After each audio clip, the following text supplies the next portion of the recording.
Hello everyone, स्वागत है आप सभी का हमारे यूट्यूब चैनल कंसेप्ट गुरु कौशल सर में।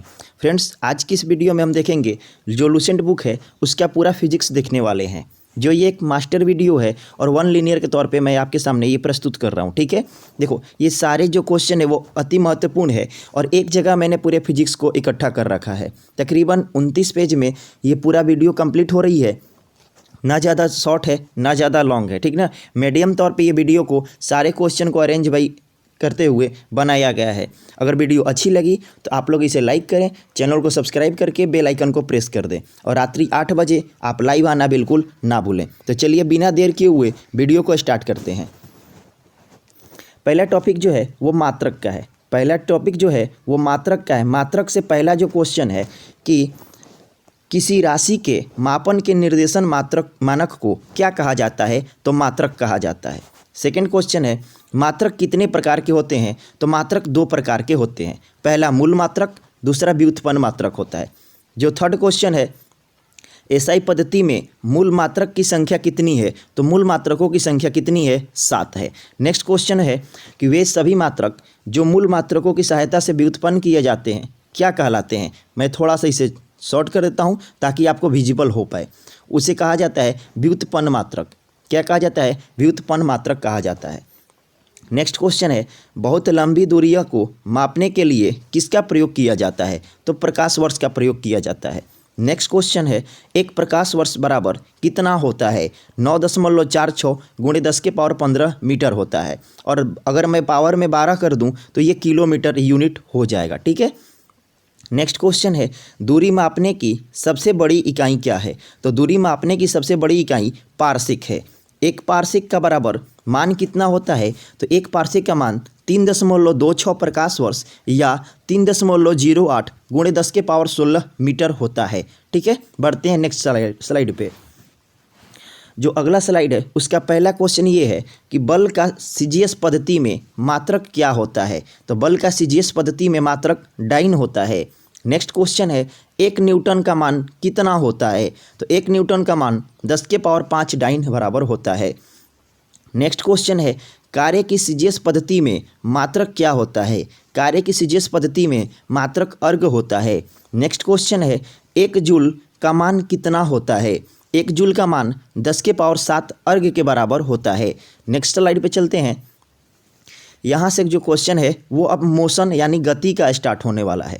क्वेश्चन ये बोल रहा है कि वैसी भौतिक राशि जिनमें केवल परिणाम, ध्यान दीजिएगा, केवल परिणाम होता है, दिशा नहीं होता है, उसे क्या कहा जाता है, अदिश राशि कहा जाता है। अदिश में देख रहे हैं यहाँ से दिशा का उल्टा है यानी दिशा नहीं होता है। तो जब दिशा नहीं होगा तो आप अदिश को टिक करके आगे बढ़ सकते हैं। ठीक है। अदिश राशि के कुछ महत्वपूर्ण उदाहरण कौन कौन सा है, जैसे में क्या हो गया, द्रव्यमान हो गया, चाल हो गया, आयतन हो गया, कार्य हो गया, ऊर्जा हो गया, समय हो गया। ये सभी राशियां जो है वो अदिश राशियां हैं जिसमें केवल परिणाम होते हैं, दिशा बिल्कुल नहीं होती है, इसलिए ये राशि कौन सी है, अदिश राशि है। नेक्स्ट क्वेश्चन है विद्युत धारा, ताप और दाब कैसी राशियाँ हैं, तो विद्युत धारा, ताप और दाब अदिश राशियाँ का एग्जाम्पल है। ये सबसे ज़्यादा पूछता है इसलिए मैंने इसे अलग से लगा दिया है।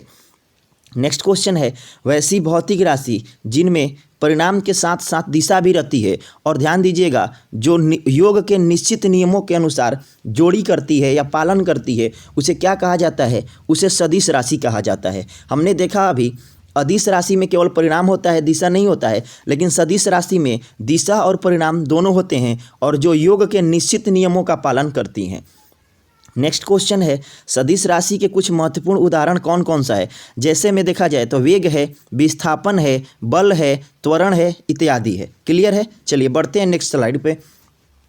यहाँ से क्वेश्चन ये बोल रहा है कि दूरी कैसी राशि है, ये डायरेक्ट क्वेश्चन एग्जाम में हिट करता है। तो दूरी आपकी अदिश राशि है। ध्यान दीजिएगा दूरी जो है अदिश राशि है और ये सदा हमेशा जो होता है धनात्मक होता है। क्या होता है? धनात्मक होता है।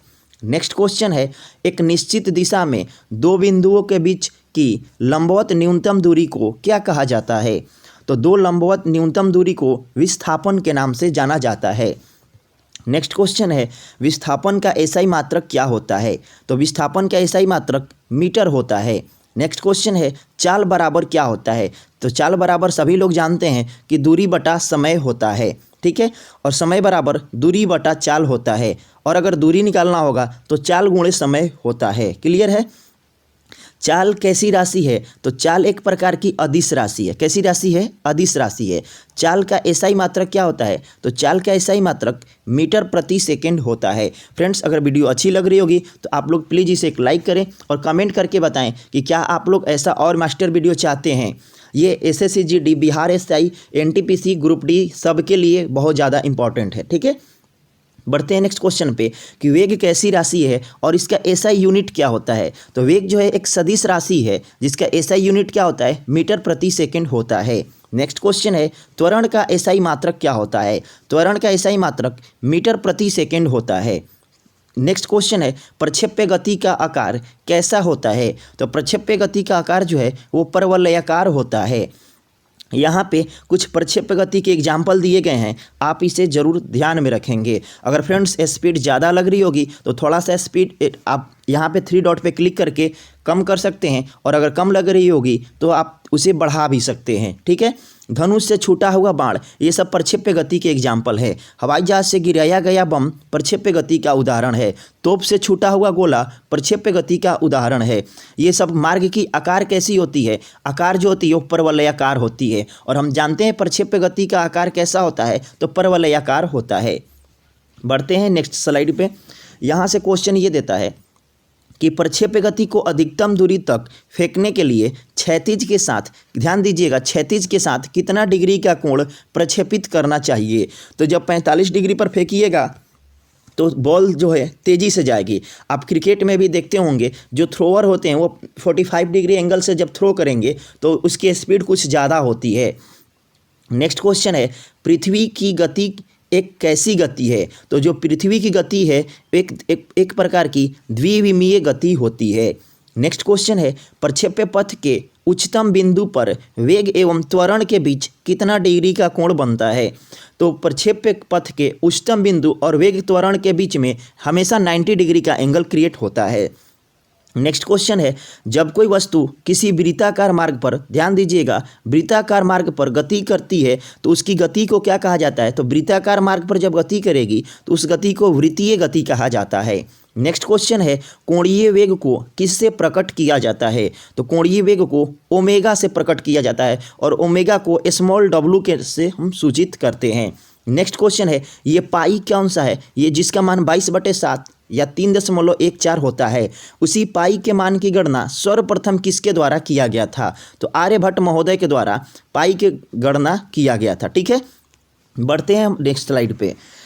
जो मेरा अगला स्लाइड है वो यहाँ से ये बोल रहा है कि भौतिक के पिता कौन है? तो भौतिक के पिता न्यूटन को माना जाता है। न्यूटन एक्चुअल में भी हैं। ठीक है।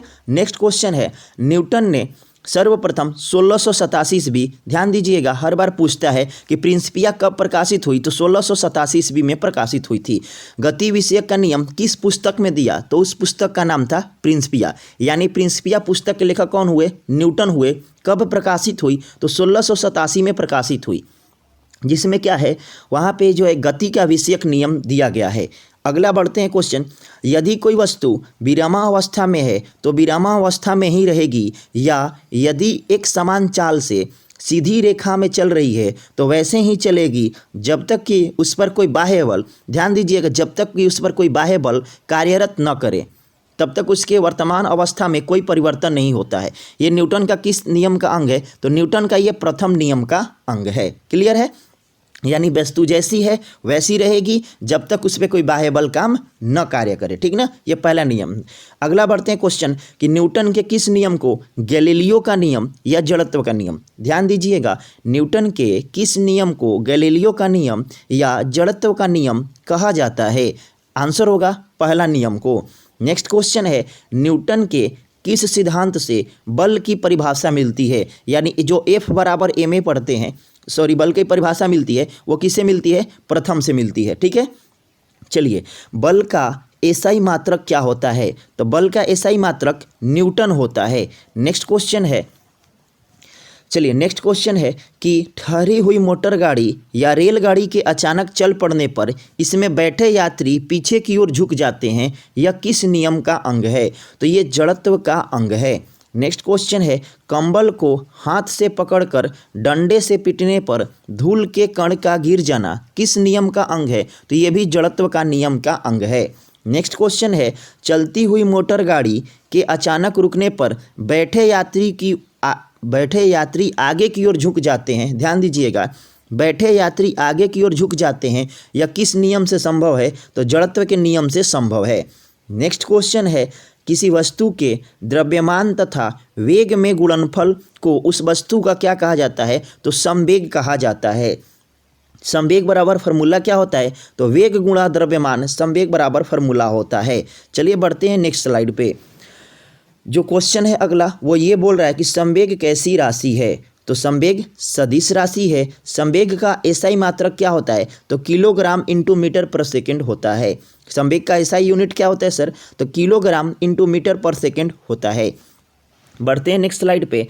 यहाँ से क्वेश्चन ये अरेंज किया गया है कि किसी वस्तु के संवेग में परिवर्तन की दर उस वस्तु पर आरोपित बल के समानुपाती होता है एवं संवेग के परिवर्तन बल की दिशा में ही होती है। न्यूटन के किस नियम का अंग है? न्यूटन के ये दूसरा नियम का अंग है। अब यहाँ से जो मैंने वहाँ पे डिस्कस नहीं किया था कि F बराबर क्या होता है? तो F बराबर ma होता है, यानी force equal to mass into acceleration होता है। अगला क्वेश्चन है, न्यूटन के किस नियम से बल का व्यंजक प्राप्त होता है? तो न्यूटन के किस नियम से बल का व्यंजक मिलता है? तो वो द्वितीय नियम से मिलता है। क्लियर है? आगे बढ़ते हैं। प्रत्येक क्रिया के बराबर परंतु विपरीत दिशा में प्रतिक्रिया होती है, यह नियम किसका अंग है? तो ये नियम तीसरा न्यूटन का नियम कहलाता है। न्यूटन का तीसरा नियम कहलाता है।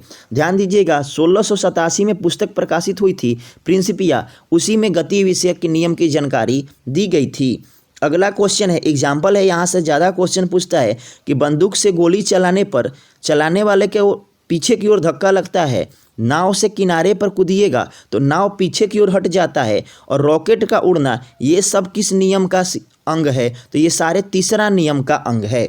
अगला जो क्वेश्चन है कि आवेग कैसी राशि है? तो आवेग एक प्रकार की सदिश राशि है। जो अगला क्वेश्चन है वो ये क्वेश्चन है कि आवेग का एसआई मात्रक क्या होता है? तो आवेग का एसआई मात्रक न्यूटन सेकेंड होता है। अगला क्वेश्चन है, जब कोई वस्तु किसी वृत्ताकार मार्ग पर चलती है तो उस पर एक वृत्त की ओर केंद्र की ओर कार्य करता है, जिसे क्या कहा जाता है? तो अभिकेंद्रीय बल कार्य करता है। ध्यान दीजिएगा, जब वृत्त के अंदर की ओर कार्य करेगा तो अभिकेंद्रीय, और जब बाहर की ओर लगेगा तो सर क्या हो जाएगा? अपकेंद्रीय हो जाएगा। नेक्स्ट क्वेश्चन है, कपड़ा सुखाने की मशीन, दूध से मक्खन निकालने की मशीन किस सिद्धांत पे वर्क करती है? तो अपकेंद्रीय बल पर सिद्धांत पर काम करती है। क्लियर है? अगला क्वेश्चन है, वृत्ताकार पथ पर गतिमान वस्तु पर कार्य करने वाले बल कैसा बल लगते हैं? तो ध्यान दीजिएगा, अभिकेंद्रीय बल कार्य करते हैं। अगला क्वेश्चन है, मौत के कुएं में गाड़ी चलाते समय किया गया कार्य कैसा होता है? तो मौत के कुआं में गाड़ी चलाते समय किया गया जो कार्य है वो अभिकेंद्रीय बल होता है। अगला क्वेश्चन है, सरल मशीन किस सिद्धांत पर कार्य करती है? तो सरल मशीन बल आघूर्ण के सिद्धांत पर कार्य करती है। अगला है, उत्तोलक कितने प्रकार के होते हैं? उत्तोलक 3 प्रकार के होते हैं।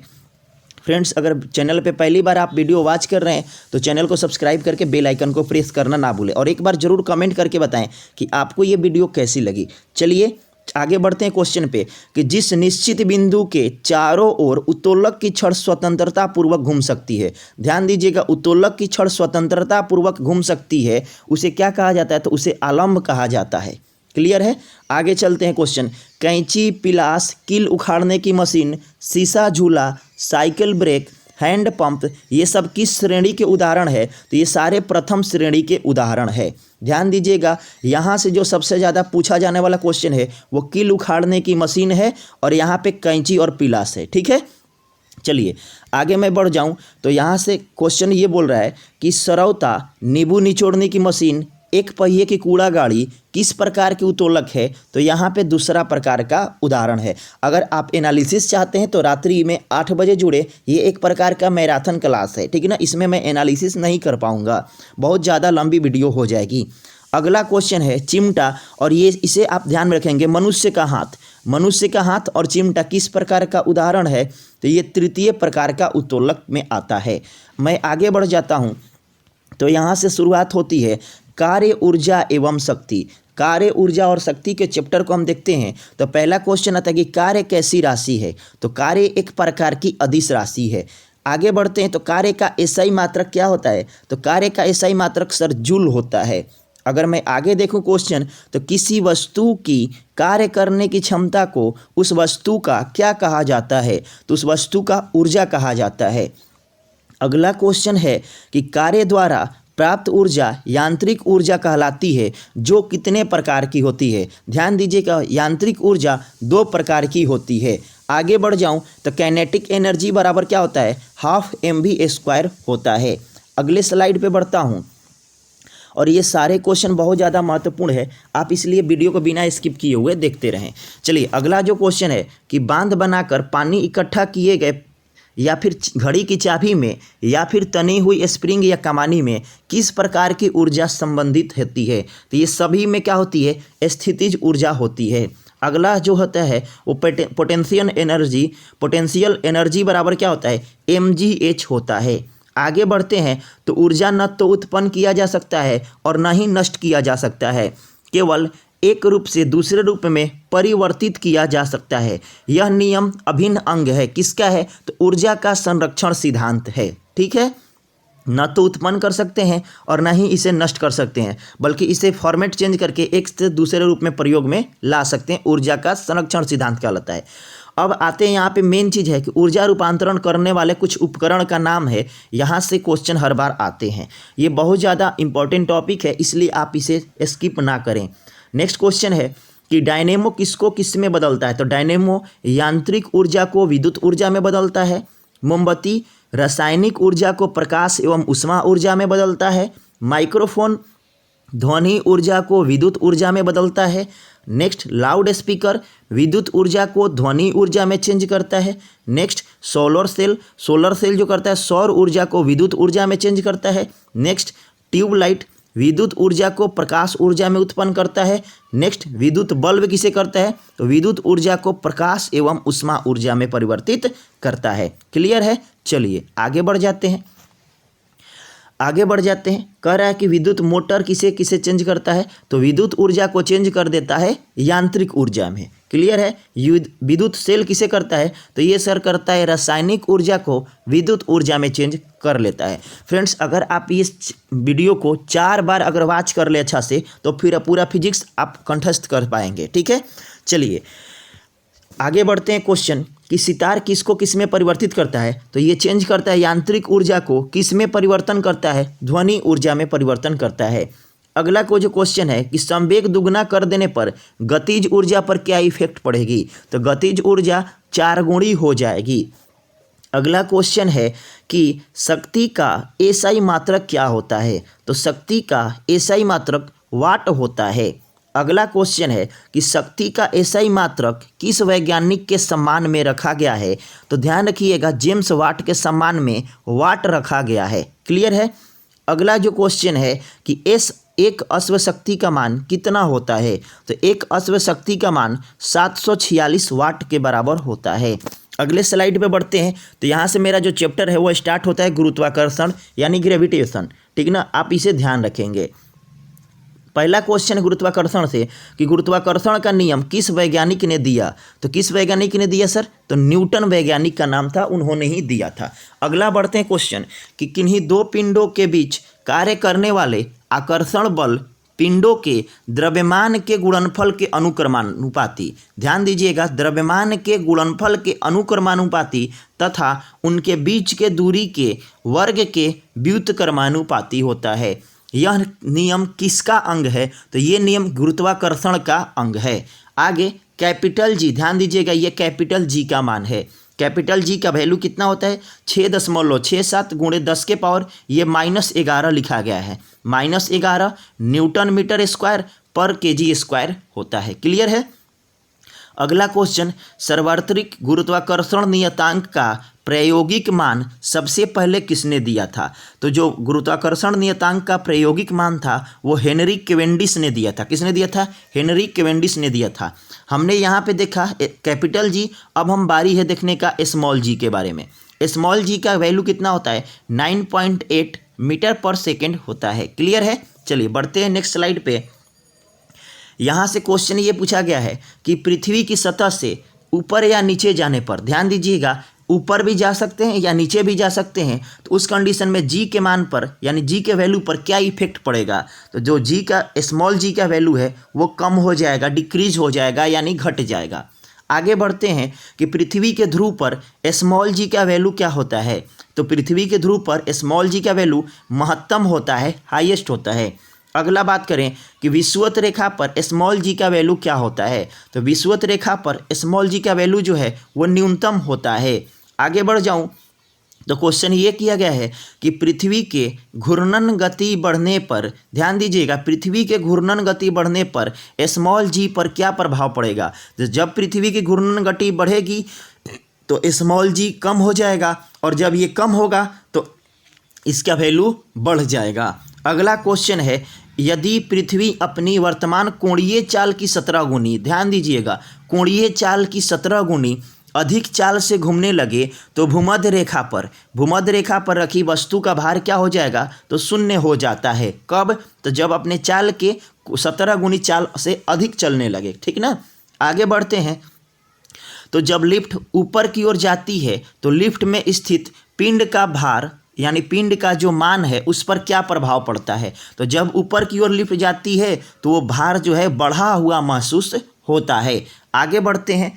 अगला जो क्वेश्चन है कि जब लिफ्ट नीचे की ओर जाती है तो लिफ्ट में स्थित पिंड के भार पर क्या प्रभाव पड़ेगा। तो जब नीचे आएगी तो घटा हुआ प्रतीत होगा, जब ऊपर जाएगा तो बढ़ा हुआ, और जब नीचे आएगा तो घटा हुआ ये क्या बोलते हैं प्रतीत होगा। ठीक है। आगे बढ़ते हैं। अगला क्वेश्चन ये है कि सूर्य के निकटतम ग्रह बुध का परिक्रमण काल होता है। तो जो सूर्य का सबसे निकटतम ग्रह है बुध, उसका परिक्रमण काल होता है 88 दिन का होता है। नेक्स्ट क्वेश्चन है, सबसे दूरस्थ ग्रह वरुण, ध्यान दीजिएगा, दूरस्थ ग्रह है वरुण, उसका परिक्रमण काल कितना होता है। तो उसका परिक्रमण काल होता है 165 वर्ष होता है। ध्यान दीजिएगा, दोनों का पूछता है सर, दोनों का पूछता है कि बुध का कितना 88 दिन और वरुण का कितना 165 वर्ष होता है। नेक्स्ट क्वेश्चन है, चंद्रमा किसका उपग्रह है। तो चंद्रमा हमें पता है कि ये पृथ्वी का उपग्रह है, ध्यान दीजिएगा। ठीक ना। अगला जो क्वेश्चन है वो पृथ्वी तल के अति निकट चक्कर लगाने वाले उपग्रह का कक्षीय चाल लगभग कितना होता है। तो ये जो उपग्रह का कक्षीय चाल होता है वो 8 मीटर पर सेकेंड होता है।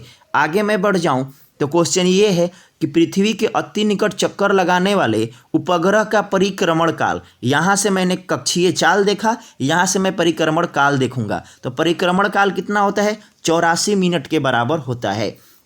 अगला जो क्वेश्चन है वो भू अस्थायी उपग्रह क्या है, भू अस्थायी उपग्रह का परिक्रमण काल कितना होता है। तो भू अस्थायी उपग्रह का परिक्रमण काल पूरे 24 घंटे का होता है। बढ़ते हैं नेक्स्ट स्लाइड पे, और यहाँ से पहला जो क्वेश्चन है अगले स्लाइड का कि भू अस्थायी उपग्रह पृथ्वी तल से कितना किलोमीटर ऊंचाई पर रह करके पृथ्वी का परिक्रमण करते हैं। तो ध्यान दीजिएगा, 36,000 किलोमीटर के ऊंचाई पर भू अस्थायी उपग्रह को संचारित किया जाता है। अगला क्वेश्चन है कि भूतुल्यकालिक कक्षा में संचार उपग्रह स्थापित करने की संभावना सबसे पहले किसने व्यक्त की थी। तो उस वैज्ञानिक का नाम है क्या, आर्थर सी क्लार्क नाम है। क्या नाम है सर, आर्थर सी क्लार्क, जिन्होंने भूतुल्यकालिक कक्षा में संचार उपग्रह स्थापित किया था। अगला क्वेश्चन है, वह न्यूनतम वेग जिससे किसी पिंड को पृथ्वी की सतह से ऊपर की ओर फेंके जाने पर गुरुत्वीय क्षेत्र को पार कर जाता है और पृथ्वी पर वापस नहीं आता है। आपको बस इतने ध्यान रखने कि जब पृथ्वी पर नहीं आएगा तो उस वेग को क्या कहा जाता है, उस वेग को कहा जाता है पलायन वेग कहा जाता है। क्लियर है। अगला क्वेश्चन है, पृथ्वी के लिए पलायन वेग का मान क्या होता है। तो पृथ्वी के लिए पलायन वेग का जो मान है होता है वो 11.2 किलोमीटर पर सेकेंड होता है। अगला टॉपिक पे बढ़ जाते हैं। अगला टॉपिक जो है वो प्रेशर है यानी दाब है। आइए दाब के कुछ प्रश्नों को जो लूसेंट से मैंने अरेंज किया उसको हम देखते हैं। क्वेश्चन पहला ये कह रहा है कि दाब का एसआई मात्रक क्या होता है। तो दाब का एसआई मात्रक या तो पास्कल भी होता है या न्यूटन पर मीटर स्क्वायर भी होता है। क्लियर बात। आगे बढ़ते हैं। वायुमंडलीय दाब कितने के बराबर होता है? तो एक वायुमंडलीय दाब 10 के पावर 5 न्यूटन प्रति मीटर स्क्वायर के बराबर होता है। अगला क्वेश्चन है, पहाड़ों पर खाना बनाने में कठिनाई होती है तथा वायुयान में बैठे किसी व्यक्ति का, जो कोई व्यक्ति बैठता है तो उसका फाउंटेन पेन के स्याही रिस जाती है। किसके कारण ये सब संभव है? तो ये सब संभव है वायुमंडलीय प्रेशर कम होने के कारण संभव है। क्या क्या संभव है सर? खाना बनाने में कठिनाई होगी ऊंचाइयों पर, और जब कोई व्यक्ति वायुयान में बैठा है तो उसका फाउंटेन पेन जो है उसका स्याही रिस जाएगी। अगला क्वेश्चन है, वायुमंडलीय दाब को किससे मापा जाता है? तो वायुमंडलीय दाब को बैरोमीटर से मापा जाता है।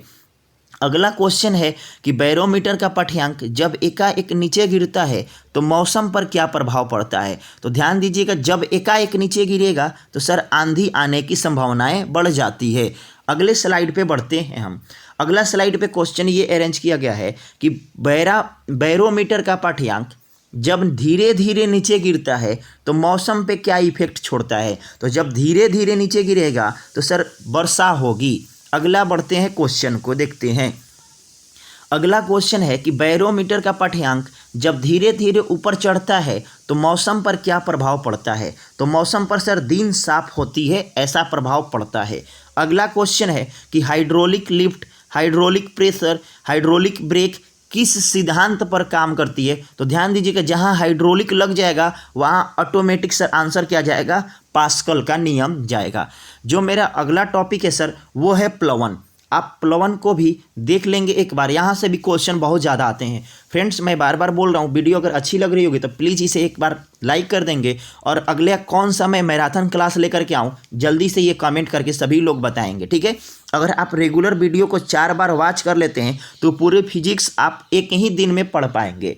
अब ऑप्शन दे करके वहाँ पर तो टिक आउट कर ही सकते हैं। चलिए आगे बढ़ जाऊं। पहला क्वेश्चन है कि उत्प्लावन बल का अध्ययन सर्वप्रथम किस वैज्ञानिक ने किया था? तो उस वैज्ञानिक का नाम क्या था सर? आर्किमिडीज। आप लोग भली भांति जानते होंगे। अगला क्वेश्चन है, जब कोई वस्तु किसी द्रव में पूरी या आंशिक रूप से डुबोई जाती है तो उसके भार में कमी का आभास होता है। भार में ध्यान दीजिएगा, यहाँ बाहर नहीं होगा, भार में यह आभासी कमी वस्तु द्वारा हटाए गए द्रव के बराबर होती है। यह नियम किसका अंग है? तो ये नियम आर्किमिडीज चचा के अंग हैं।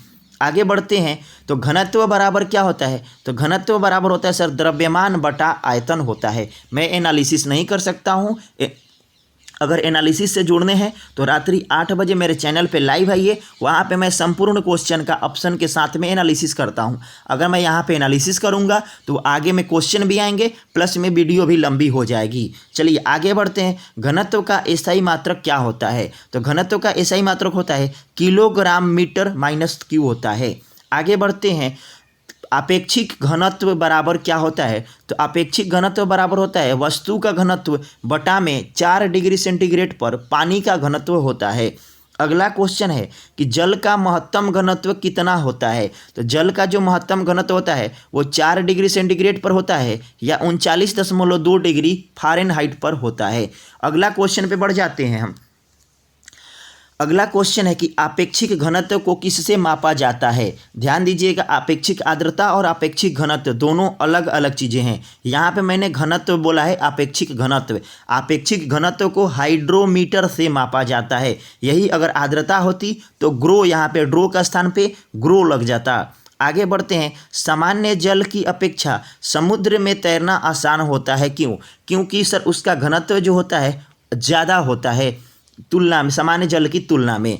आगे बढ़ जाते हैं। जब बर्फ़ समुद्र के पानी में तैरती है तो उसके आयतन का कितना भाग, ध्यान दीजिएगा, पानी का ऊपर रहता है। तो पानी का कितना भाग ऊपर रहता है? तो 1/10 भाग पानी के ऊपर रहता है। आगे बात करूँ तो किसी बर्तन में पानी भरा है और उस पर बर्फ़ पड़ रही है। जब बर्फ़ पूरी तरह पिघल जाएगी तो पात्र में जो पानी रखा गया है उसके तल पर क्या प्रभाव पड़ेगा? तो तल पर कोई प्रभाव नहीं पड़ेगा, क्योंकि बर्फ़ जो है अपना स्पेस उतना शुरुआती दौर में बना लेती है। अगला क्वेश्चन है, नमक के घोल में अंडा तैरता है जबकि साधारण जल में अंडा डूब जाता है। आप अंडा बनाते समय थोड़ा सा उबालने से पहले नमक जरूर मिलाते हैं ताकि अंडा जो है वो पेंदी में ना बैठे। ऐसा क्यों? तो नमक के घोल का घनत्व अंडे के घनत्व से अधिक होने के कारण होता है। अगला जो क्वेश्चन है, दूध की शुद्धता किससे मापा जाता है? तो दूध का जो शुद्धता है वो दूध मापी या फिर लैक्टोमीटर से भी मापा जाता है। अगले स्लाइड पे बढ़ते हैं। तो अगला स्लाइड जो है वो सरफेस टेंशन यानी पृष्ठ तनाव है। क्लियर है? चलिए, क्वेश्चन ये है कि एक ही पदार्थ के अणुओं के मध्य लगने वाले आकर्षण बल को क्या कहा जाता है? तो उस आकर्षण बल को ससंजक बल के नाम से जाना जाता है। अगला क्वेश्चन की बात करें तो क्वेश्चन ये है कि पदार्थ के किस अवस्था में ससंजक बल का मान अधिक होता है? तो ससंजक बल का मान सबसे ज़्यादा होता है किस में? ठोस में होता है। अगला क्वेश्चन है कि गैस में ससंजक बल का मान क्या होता है? तो गैसों में ससंजक बल का मान जो होता है वो सबसे कम होता है। अगला क्वेश्चन है, कोई वस्तु एक दूसरे से क्यों चिपक जाती है? तो सर क्यों चिपकती है? तो असंजक बल के कारण सब चिपकती है। ध्यान दीजिएगा, किसके लिए? असंजक बल के वजह से चिपक जाती है। अगला क्वेश्चन है, सरफेस टेंशन का एसआई यूनिट क्या होता है? पृष्ठ तनाव का एसआई मात्रक क्या होता है? तो न्यूटन पर मीटर होता है। न्यूटन मीटर ना कर दें, न्यूटन पर मीटर होता है। अगला क्वेश्चन है कि घुलनशील नमक मिलाने से जल के पृष्ठ तनाव पर क्या प्रभाव पड़ेगा? तो जल के पृष्ठ तनाव पर क्या प्रभाव पड़ेगा सर? तो वो इंक्रीज हो जाएगा यानी बढ़ जाएगा। अगला क्वेश्चन है, केशनली में द्रव के ऊपर चढ़ने या नीचे गिरने की घटना क्या कहलाती है? तो ऊपर चढ़ना और नीचे गिरना केशिकत्व कहलाती है। अगला क्वेश्चन है कि सर लालटेन या लैंप की बत्ती के तेल के ऊपर की ओर चढ़ने का मुख्य कारण क्या है? तो ऊपर की ओर जब चढ़ती है उसका मेन रीजन है केशिकत्व के कारण यानी कैपिलरी एक्टिविटी के कारण ये संभव है। अगला क्वेश्चन है, पेड़ पौधे की शाखाओं एवं पत्ती तक जल और आवश्यक खनिज किसके द्वारा पहुंचाए जाते हैं? उस विधि का नाम क्या है? न कि मैंने जाइलम और फ्लोएम पूछा है, मैंने विधि का नाम पूछा है। तो कैपिलरी क्रिया होती है यानी केशिकत्व क्रिया होती है, उसी के कारण ये चढ़ पाता है।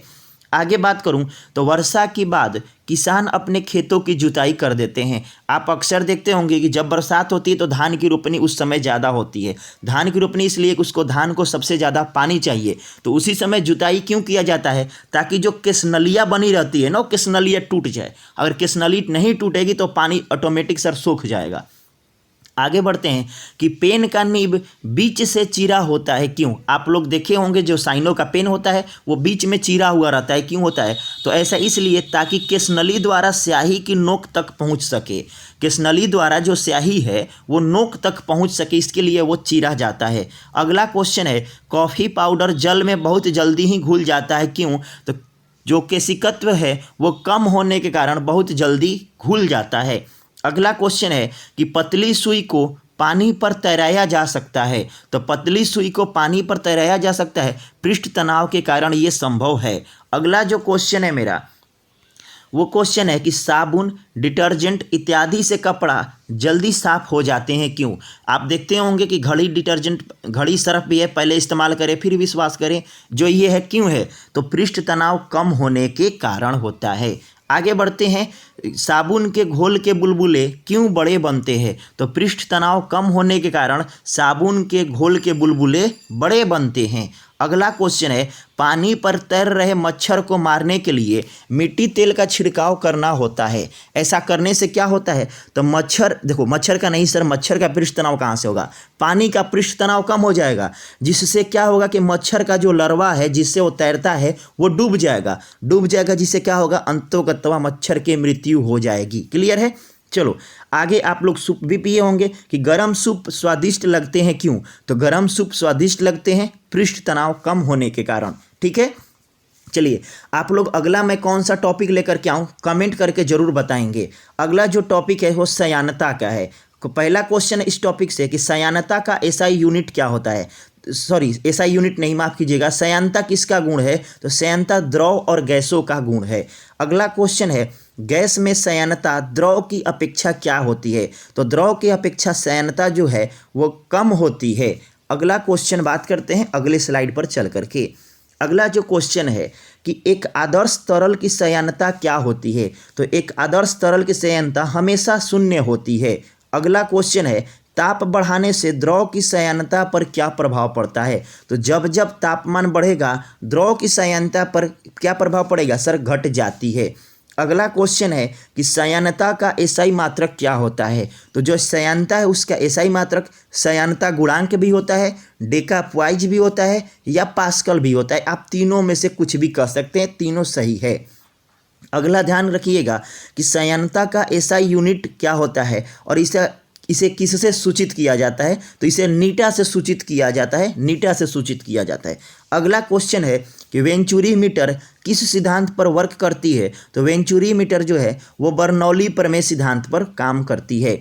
अगला क्वेश्चन है धारा रेखीय प्रवाह किससे ज्ञात किया जाता है? तो जो धारा रेखीय प्रवाह है वो वेंचुरी मीटर से ज्ञात किया जाता है। अगले क्वेश्चन पे बढ़ते हैं। अगला टॉपिक जो है वो प्रत्यास्था है। क्वेश्चन ये बोल रहा है कि प्रत्यास्था गुणांक का एसआई मात्रक क्या होता है? तो इसका एसआई मात्रक होता है पास्कल। आप यहाँ से देख सकते हैं, यूनिट भी लिखा गया है।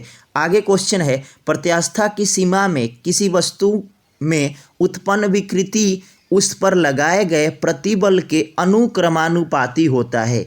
ये नियम किसका नियम है? ये हुक का नियम है। चलिए आगे बढ़ते हैं। अगला क्वेश्चन जो है, अगला टॉपिक जो है वो सरल आवर्त गति से टॉपिक है। ठीक है, चलिए पहला क्वेश्चन है एक निश्चित पथ पर गति करती वस्तु जब एक निश्चित समय अंतराल के पश्चात बार बार अपने पूर्व गति को दोहराती है। क्या करती है सर? पूर्व गति को बार बार जब दोहराती है तो इस प्रकार की गति को क्या कहा जाता है? आवर्त गति के नाम से जाना जाता है। अगला क्वेश्चन है किसी पिंड की साम्य में स्थिति इधर उधर गति करने को क्या कहा जाता है? तो ध्यान रखेंगे यहाँ से दोलन गति कहलाती है। अगला क्वेश्चन है कि एक दोलन का पूरा करने में लगा समय को क्या कहा जाता है? तो लगा समय को आवर्तकाल के नाम से जाना जाता है। अगला क्वेश्चन है आवृत्ति का एसआई यूनिट क्या होता है? तो आवृत्ति का एसआई यूनिट एचजेड यानी हर्ट्ज होता है।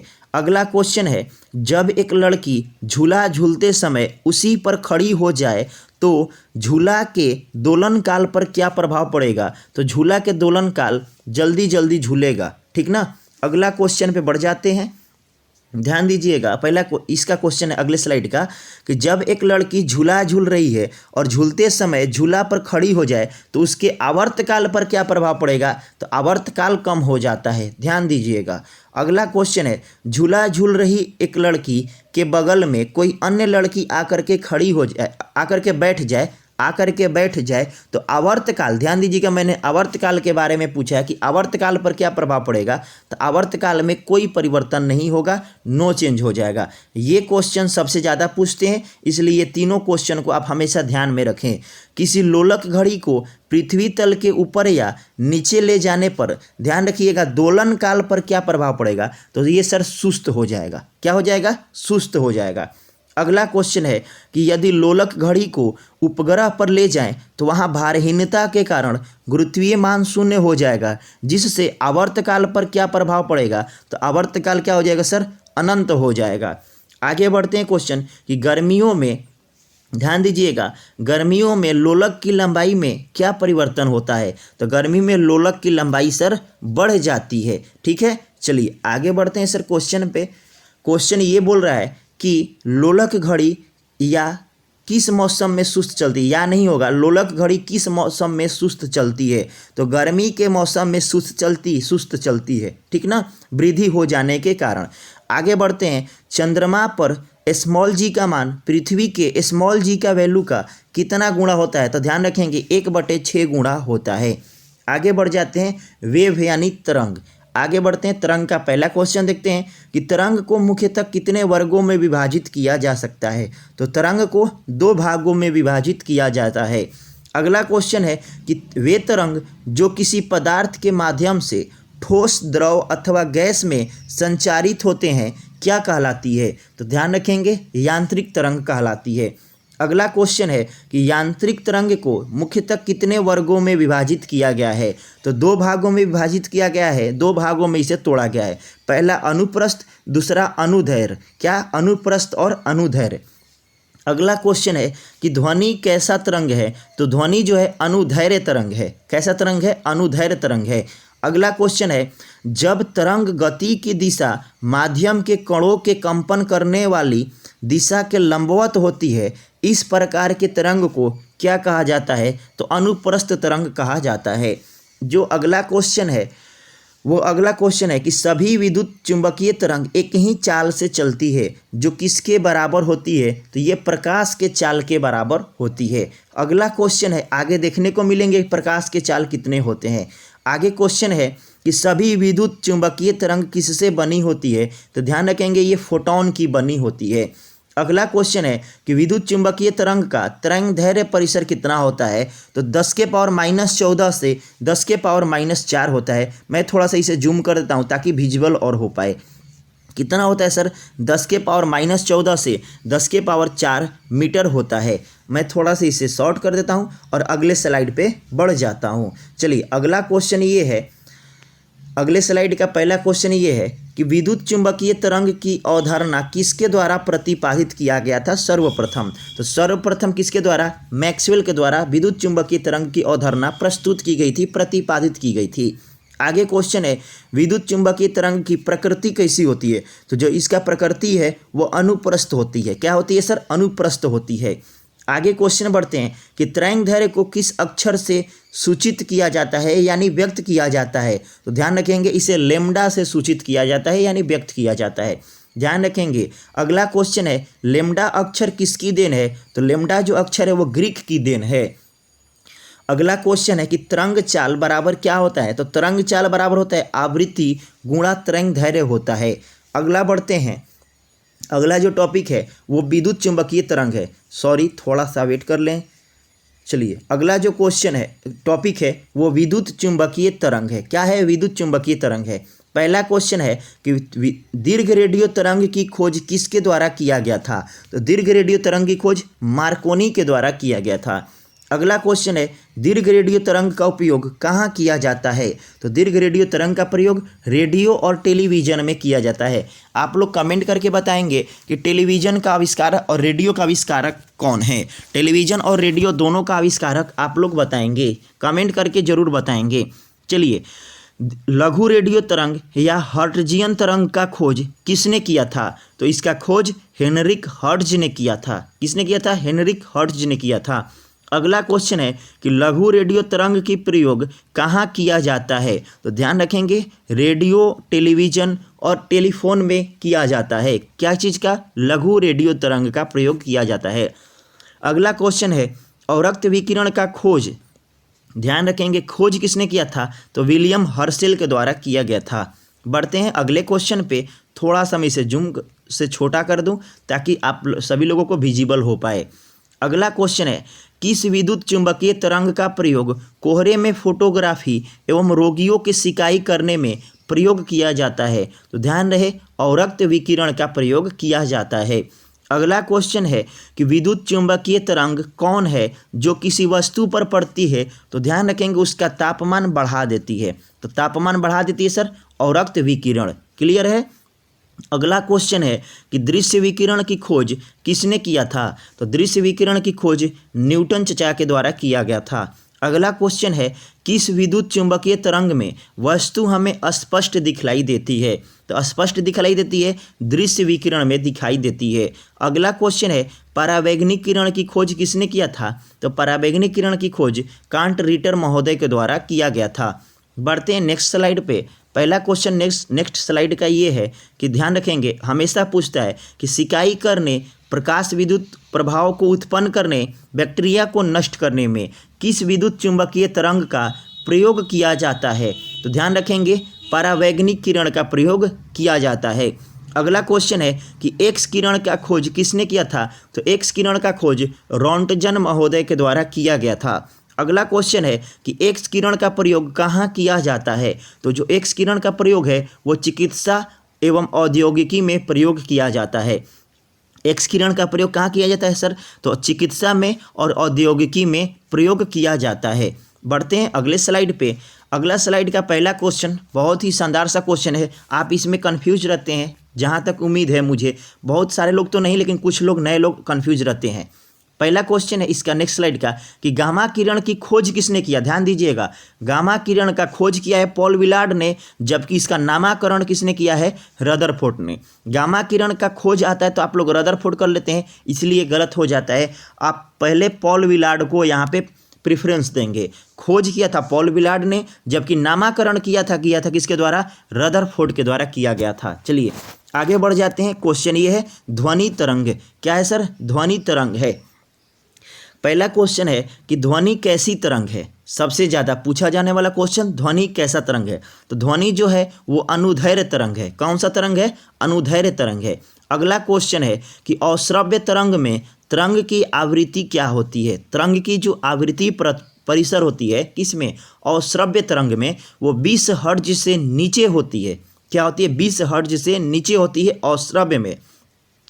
और श्रव्य के बाद आता है मेरा श्रव्य तरंग। श्रव्य तरंग की आवृत्ति परिसर कितनी होती है, 20 हर्ट्ज से लेकर के 20,000 हर्ट्ज के बीच में आती है। क्लियर है।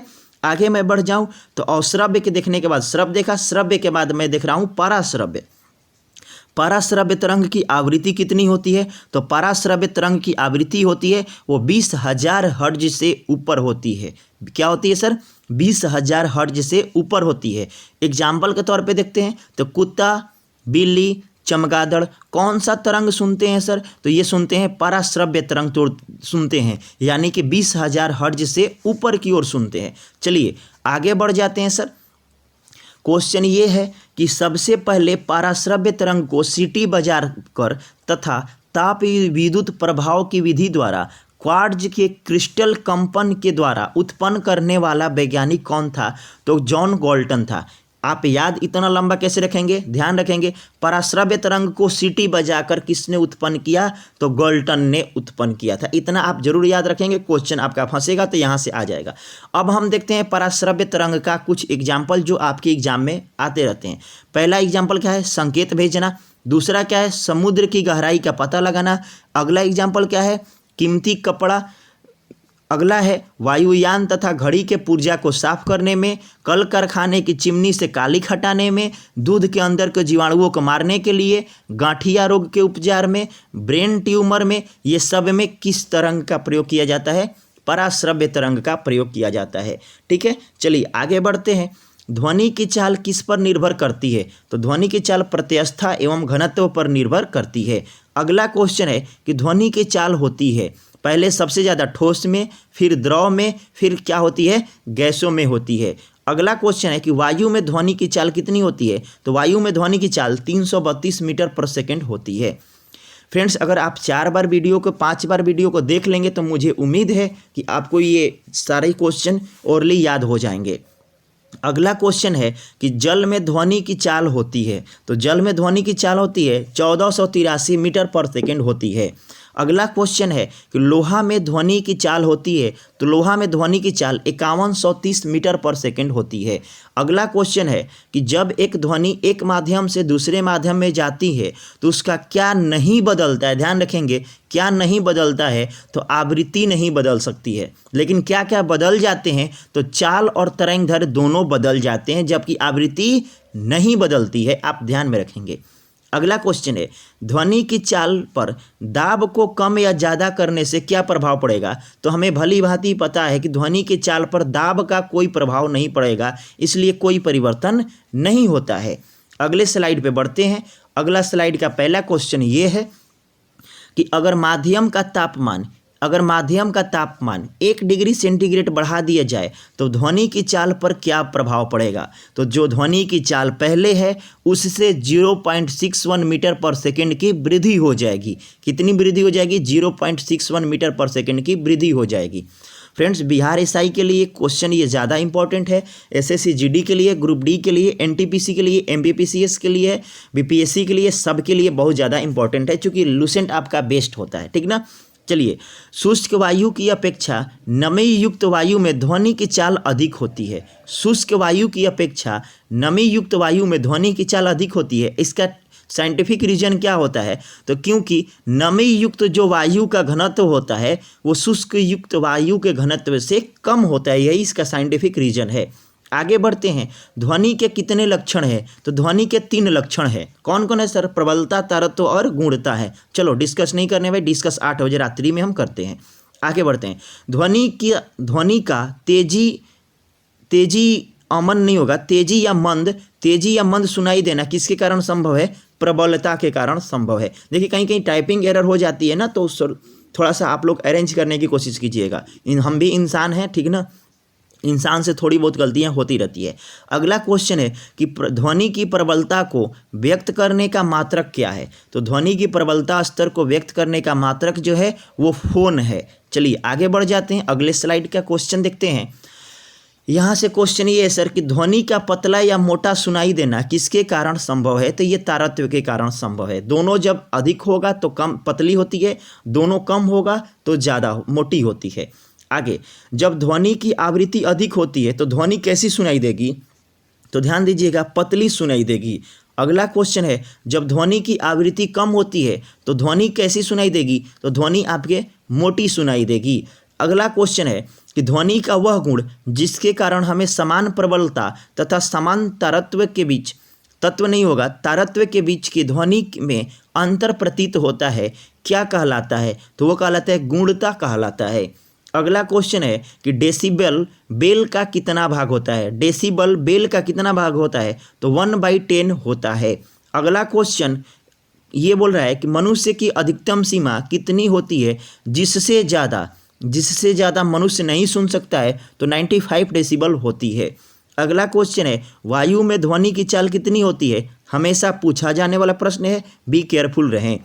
वायु में ध्वनि की चाल होती है 332 मीटर पर सेकेंड होती है। चलिए यहाँ से और सारे डाटा को हम देख लेते हैं। क्वेश्चन ये दे रहा है कि हाइड्रोजन में ध्वनि की चाल होती है, तो हाइड्रोजन में ध्वनि की चाल 1269 मीटर पर सेकेंड होती है। क्या होती है सर? 1269 मीटर पर सेकेंड होती है। आगे बढ़ जाते हैं, कार्बन डाइऑक्साइड में ध्वनि की चाल क्या होती है? तो कार्बन डाइऑक्साइड में ध्वनि की जो चाल होती है 260 मीटर पर सेकेंड होती है। ये सभी ध्वनि की चाल है, विभिन्न माध्यमों में जो चालें होती है। अगला क्वेश्चन है, भाप 100 डिग्री सेंटीग्रेड पर ध्वनि की चाल क्या होती है? यानी भाप में 100 डिग्री सेंटीग्रेड पर तापमान पर ध्वनि की चाल क्या होती है? तो भाप पर होता है 405 मीटर पर सेकेंड होता है। अगला क्वेश्चन है, अल्कोहल में ध्वनि की चाल कितना होती है? तो अल्कोहल में ध्वनि की चाल जो होती है वो 1213 मीटर पर सेकेंड होती है। अगला क्वेश्चन है, जल में ध्वनि की चाल कितनी होती है? तो जल में ध्वनि की चाल 1483 मीटर पर सेकेंड होती है। अगला क्वेश्चन है, एल्युमिनियम में ध्वनि की चाल क्या होती है? तो एल्युमिनियम में ध्वनि की चाल 6420 होती है, यानी 6420 मीटर पर सेकेंड होती है। अगला क्वेश्चन है, समुद्री जल में ध्वनि की चाल कितनी होती है? तो समुद्री जल में ध्वनि की चाल 1533 मीटर पर सेकेंड होती है। अगला क्वेश्चन है कि पारा में ध्वनि की चाल क्या होती है? तो पारा में ध्वनि की चाल 1450 मीटर पर सेकेंड होती है। बढ़ते हैं नेक्स्ट स्लाइड पे। यहाँ से क्वेश्चन ये दिया है कि कांच में ध्वनि की चाल क्या होती है? तो कांच में ध्वनि की चाल 5640 यानी 5640 मीटर पर सेकेंड यूनिट के साथ में होती है। अगला क्वेश्चन को बढ़ जाते हैं, देखते हैं अगला क्वेश्चन क्या है कि लोहा में ध्वनि की चाल क्या होती है? तो लोहा में ध्वनि की चाल होती है 5130 मीटर पर सेकेंड यूनिट के साथ में होती है। अगला क्वेश्चन है, प्रतिध्वनि सुनने के लिए श्रोता और परावर्तक सतह के बीच न्यूनतम दूरी कितनी होनी चाहिए? तो लगभग 17 मीटर या पूरा देखा जाए तो 16.6 मीटर होनी चाहिए। प्रतिध्वनि क्या होती है सर? जब कोई ध्वनि आप बोलते हैं टकरा करके वापस आपके तक पहुंचती है तो उसे प्रतिध्वनि कहा जाता है, जो लगभग 17 मीटर या 16.6 मीटर पूरी तरह से देखा जाए तो ये सुनने के लिए दूरी होनी चाहिए, ठीक ना। अगला क्वेश्चन है, कान पर ध्वनि का प्रभाव कितना समय तक बना रहता है? तो कान पर ध्वनि का प्रभाव जो है 1/10 सेकेंड तक बना रहता है। अगला क्वेश्चन है, ध्वनि के किस कारण से दिन की अपेक्षा रात में अधिक सुनाई देती है? ध्वनि दिन की अपेक्षा रात में क्यों अधिक सुनाई देती है? तो अपवर्तन के कारण, ध्यान रखेंगे, अपवर्तन के कारण अधिक सुनाई देती है रात्रि में। अगला, ध्वनि का तरंगदैर्घ्य कितना कोटि का होता है? तो जो ध्वनि का तरंगदैर्घ्य है वो 1 मीटर का होता है। आगे बढ़ जाते हैं क्वेश्चन पे। अगला स्लाइड का क्वेश्चन ये बोल रहा है कि ध्वनि में अवरोध के कारण मुड़कर आगे बढ़ने की प्रक्रिया क्या कहलाती है। तो जब मुड़कर आगे बढ़ेगी तो उसी को बोला जाता है विवर्तन बोला जाता है। ये क्वेश्चन सर बी केयरफुल रहें, ज़्यादा तौर पे पूछा जाता है कि जब किसी ध्वनि श्रोता के बीच अपेक्षित गति होती है तो श्रोता को ध्वनि की आवृत्ति उसकी वास्तविक आवृत्ति से अलग सुनाई पड़ती है। ये किस के कारण संभव है? तो ये डॉपलर इफेक्ट के कारण संभव है। थोड़ा सा मुझे जहाँ तक उम्मीद है कि टाइपिंग एरर है, यहाँ पर आप लोग चेक कर लेंगे। देखिए इंसान है, गलती हो सकती है, छोटी मोटी गलती को आप लोग इग्नोर करेंगे, ठीक ना। आगे बढ़ते हैं कि मैक संख्या का मान कितना होता है जिससे ज़्यादा होने पर चाल जो होता है वो पराध्वनिक हो जाता है। आधुनिक नहीं होगा सर, पराध्वनिक हो जाता है। एक से ज़्यादा जब होता है तो मैक संख्या का मान तो ये पराध्वनिक हो जाता है। अगला जो टॉपिक है वो हीट है यानी ऊष्मा है सर। आगे बढ़ते हैं, क्वेश्चन को देखते हैं कि जे समान जूल प्रति कैलोरी में कितना होता है। सॉरी, एक जूल का मान कितना होता है? तो 4.186 होता है। क्लियर है।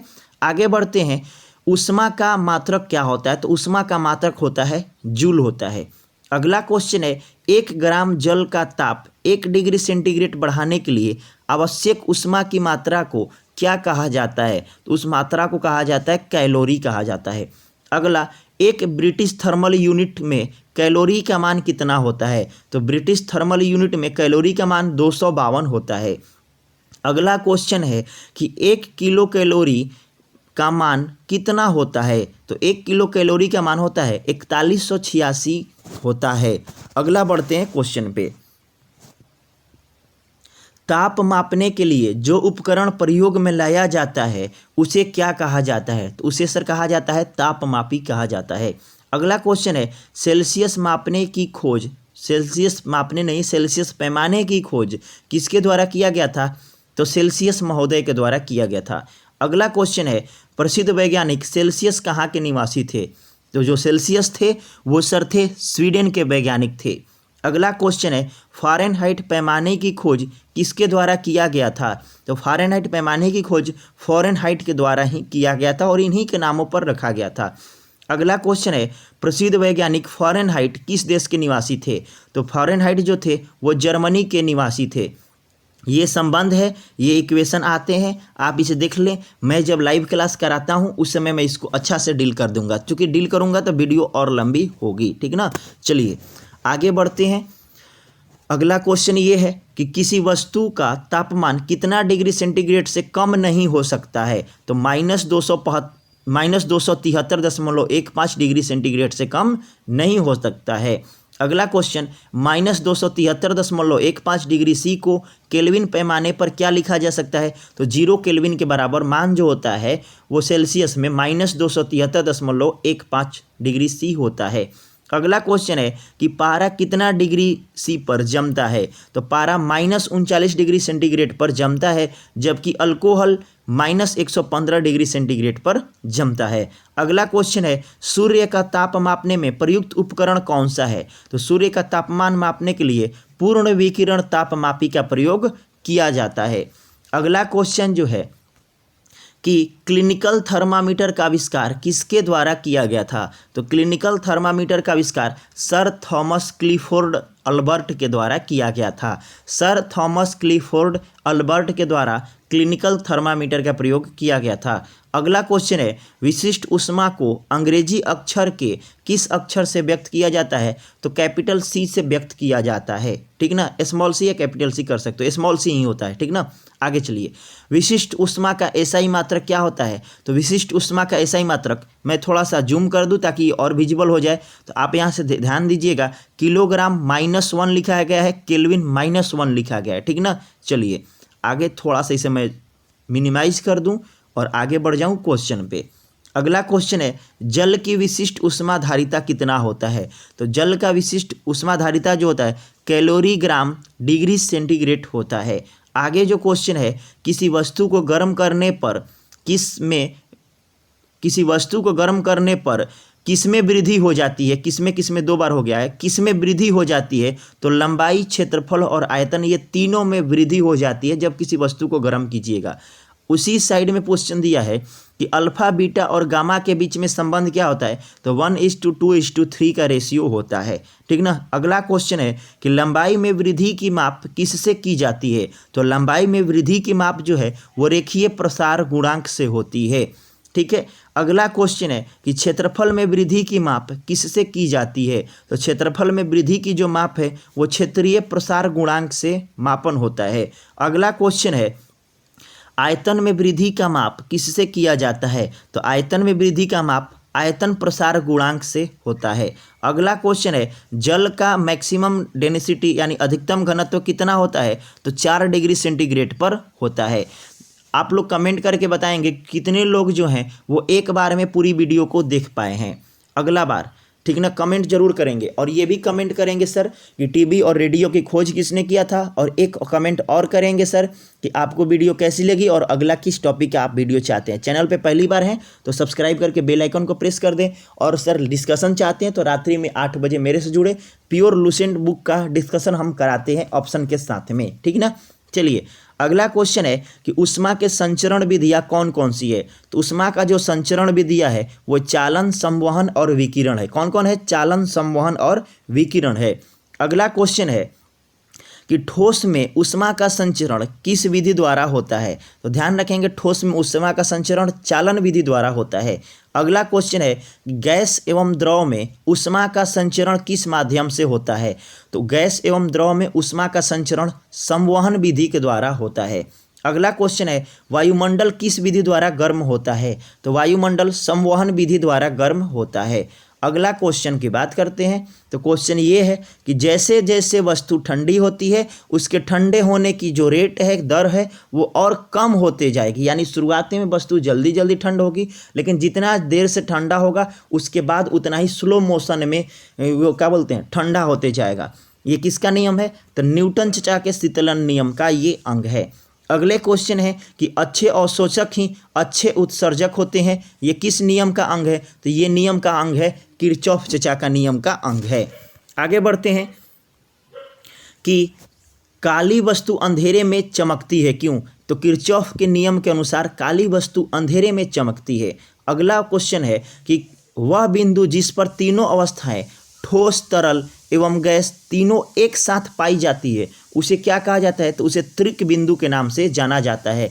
अगला क्वेश्चन है कि निश्चित ताप पर ठोस का द्रव में बदलना गलन कहलाता है तथा इस निश्चित ताप को ठोस का क्या कहा जाता है, तो ठोस का गलनांक कहा जाता है। अगला क्वेश्चन है अशुद्धि मिलाने से गलनांक पर क्या प्रभाव पड़ता है, तो गलनांक पर प्रभाव पड़ेगा कि वो कम हो जाएगा। अगला क्वेश्चन है निश्चित ताप पर वाष्प का द्रव में बदलना क्या कहलाता है, तो निश्चित ताप पर वाष्प का द्रव में बदलना संघनन कहलाता है। अगला स्लाइड पे बढ़ते हैं। क्वेश्चन आपके स्क्रीन पर शो करने वाला है, बहुत जल्दी अब खत्म होने वाला है। क्वेश्चन ये है कि प्रेशर कुकर में खाना जल्दी क्यों पकता है, तो प्रेशर कुकर में खाना जल्दी पकता है क्योंकि जल का क्वथनांक अधिक हो जाता है। अगला क्वेश्चन है कि पहाड़ों पर खाना क्यों नहीं पक पाता है, तो क्वथनांक कम होने के कारण, ऊंचाई बढ़ जाती है ना, तो क्वथनांक कम होने के कारण खाना नहीं पक पाते हैं। अगला क्वेश्चन है कि अशुद्धि मिलाने से द्रव के क्वथनांक पर क्या प्रभाव पड़ता है, तो अशुद्धि मिलाने से द्रव के क्वथनांक पर सर क्वथनांक बढ़ जाएगा। अगला क्वेश्चन है कि नियत ताप पर पदार्थ की अवस्था में परिवर्तन के लिए ऊष्मा की आवश्यकता होती है, इसे पदार्थ का क्या कहा जाता है, तो उसे कहा जाता है गुप्त ऊष्मा कहा जाता है।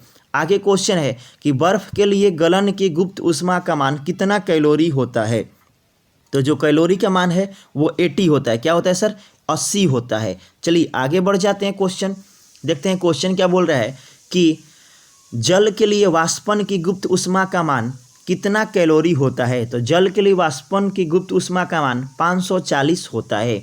आगे गुप्त ऊष्मा का एसआई मात्रक क्या होता है, तो गुप्त ऊष्मा का एसआई मात्रक जूल प्रति केजी होता है। क्या होता है सर, जूल प्रति केजी होता है। आगे उबलते जल की अपेक्षा भाप से जलने पर अधिक कष्ट होता है, क्यों, क्योंकि जो जल की अपेक्षा है वो भाप की गुप्त ऊष्मा अधिक होती है, इसीलिए जल के अपेक्षा भाप से जलना कठिन होता है, मतलब ज़्यादा ये क्या बोलते हैं दिक्कत महसूस कराता है। अगला क्वेश्चन है अपेक्षिक आर्द्रता मापने के लिए इस्तेमाल किया गया किया जाने वाला उपकरण कौन सा है। ध्यान दीजिएगा, उस समय में हम देखे थे कुछ और क्वेश्चन, हाइड्रोमीटर था, अपेक्षिक घनत्व था, और यहाँ पे क्या है, अपेक्षिक आर्द्रता है। अपेक्षिक आर्द्रता हाइग्रोमीटर होता है। अगला क्वेश्चन है कि ओस बनने के लिए अपेक्षिक आर्द्रता का प्रतिशत कितना होना चाहिए। तो ओस बनने के लिए अपेक्षिक आर्द्रता का जो प्रतिशत है वो 100% होना चाहिए। अगला जो क्वेश्चन है, क्वेश्चन ये कर रहा है कि मनुष्य, सामान्य मनुष्य के लिए तापमान कितना डिग्री होना चाहिए। सामान्य मनुष्य के लिए यानी जनरल सिचुएशन में टेम्परेचर कितना होना चाहिए, तो 23 से 25 डिग्री सेंटीग्रेड के बीच में होना चाहिए। जबकि अपेक्षिक आर्द्रता कितना होना चाहिए, अपेक्षिक आर्द्रता 60 से 65% होनी चाहिए। जबकि वायु की गति कितनी होनी चाहिए, वायु की गति जो होनी चाहिए वो 0.75 मीटर प्रति मिनट से 2.5 मीटर प्रति मिनट होनी चाहिए। अगला क्वेश्चन है कि ऊष्मागतिकी का प्रथम नियम मुख्यतः किसको प्रदर्शित करता है। तो ऊष्मागतिकी का प्रथम नियम मुख्यतः ऊर्जा को प्रदर्शित करता है। अगला क्वेश्चन है कि कार्बन डाइऑक्साइड का अचानक प्रसार होने पर शुष्क बर्फ के रूप में बदल जाती है, यह परिवर्तन किसका उदाहरण है। तो ये परिवर्तन जो है वो रुद्धोष्म प्रक्रम का उदाहरण है। जैसे साइकिल में आप हवा देते हैं तो पंप का निचला सिरा गर्म हो जाता है, वो भी किसका उदाहरण है, रुद्धोष्म प्रभाव का प्रभाव है, रुद्धोष्म प्रक्रम का प्रभाव है। ठीक है, चलिए अब हम आ जाते हैं, आप लोगों का फेवरेट टॉपिक लाइट पे आ जाते हैं, यानी प्रकाश पे आ जाते हैं। चलिए प्रकाश टॉपिक को देखते हुए पहला क्वेश्चन को देखते हैं कि प्रकाश का तरंगदैर्घ्य कितना होता है। तो प्रकाश का तरंगदैर्घ्य 3900 से 7800 एंगस्ट्रॉम के बीच में होता है। अगला क्वेश्चन है प्रकाश क्या है सर। तो प्रकाश एक प्रकार का विद्युत चुंबकीय तरंग है, यानी ऊर्जा भी इसे कह सकते हैं। अगला क्वेश्चन है कि दकार्ते वैज्ञानिक का नाम है। दकार्ते के द्वारा प्रकाश के कणिका मॉडल तथा स्नेल के नियम को कब उत्पन्न किया गया था। तो ध्यान रखेंगे 1637 में दकार्ते के द्वारा प्रकाश के कणिका मॉडल तथा स्नेल के नियम को उत्पन्न किया गया था। अगला क्वेश्चन है कि सर्वप्रथम किस वैज्ञानिक द्वारा दर्शाया गया कि जल में प्रकाश की चाल वायु में प्रकाश की चाल से कम होती है। तो फूको महोदय के द्वारा ये दर्शाया गया। अगला क्वेश्चन है कि तरंग मॉडल की प्रयुक्ति की पुष्टि किसके द्वारा किया गया। तो फूको महोदय के द्वारा किया गया है। चलिए बढ़ जाते हैं अगले स्लाइड पे। अगला स्लाइड का सर पहला क्वेश्चन ये है कि प्रकाश तरंग निर्वात में कैसे संचालित होती है, इसकी व्याख्या किसने किया। इसकी व्याख्या सर मैक्सवेल ने किया है। अगला क्वेश्चन है विद्युत चुंबकीय सिद्धांत प्रस्तुत किस वैज्ञानिक ने किया है। तो विद्युत चुंबकीय सिद्धांत का प्रस्तुत मैक्सवेल के द्वारा किया गया था। अगला क्वेश्चन है विद्युत चुंबकीय तरंग कैसी तरंग है। तो विद्युत चुंबकीय तरंग एक अनुप्रस्थ तरंग है। अगला क्वेश्चन है प्रकाश कैसा तरंग है। तो ध्यान रखेंगे प्रकाश अनुप्रस्थ तरंग है, जबकि ध्वनि क्या है, अनुदैर्घ्य तरंग है। अगला क्वेश्चन है प्रकाश छोटे छोटे कणों से मिलकर बने हैं, जिसे क्या कहा जाता है। तो उसे फोटॉन कहा जाता है। क्या कहा जाता है सर, फोटॉन कहा जाता है। अगला क्वेश्चन है कि सर्वप्रथम किस वैज्ञानिक द्वारा दिखाया गया कि प्रकाश तरंगों का विवर्तन होता है। किसके द्वारा दिखाया गया सर, ग्रेमाल्डी के द्वारा दिखाया गया। चलिए आगे बढ़ जाते हैं, अगले क्वेश्चन पे बढ़ते हैं। क्वेश्चन ये है कि प्रकाश विद्युत प्रभाव का प्रतिपादन किसके द्वारा किया गया। तो आइंस्टीन के द्वारा किया गया है। अगला क्वेश्चन है किसी अवरोध के किनारे से प्रकाश का मुड़ना क्या कहलाता है। तो वो कहलाता है विवर्तन। क्या कहलाता है सर, विवर्तन कहलाता है। अगला क्वेश्चन है कि प्रकाश के चिकने पृष्ठ से टकराकर वापस लौटने की घटना को क्या कहा जाता है। तो उसे कहा जाता है परावर्तन कहा जाता है। देखिए थोड़ा सा मैं स्पीड ज़्यादा रख रहा हूँ, इसलिए कि अगर नहीं करूँगा तो वीडियो बहुत ज़्यादा लंबी हो जाएगी।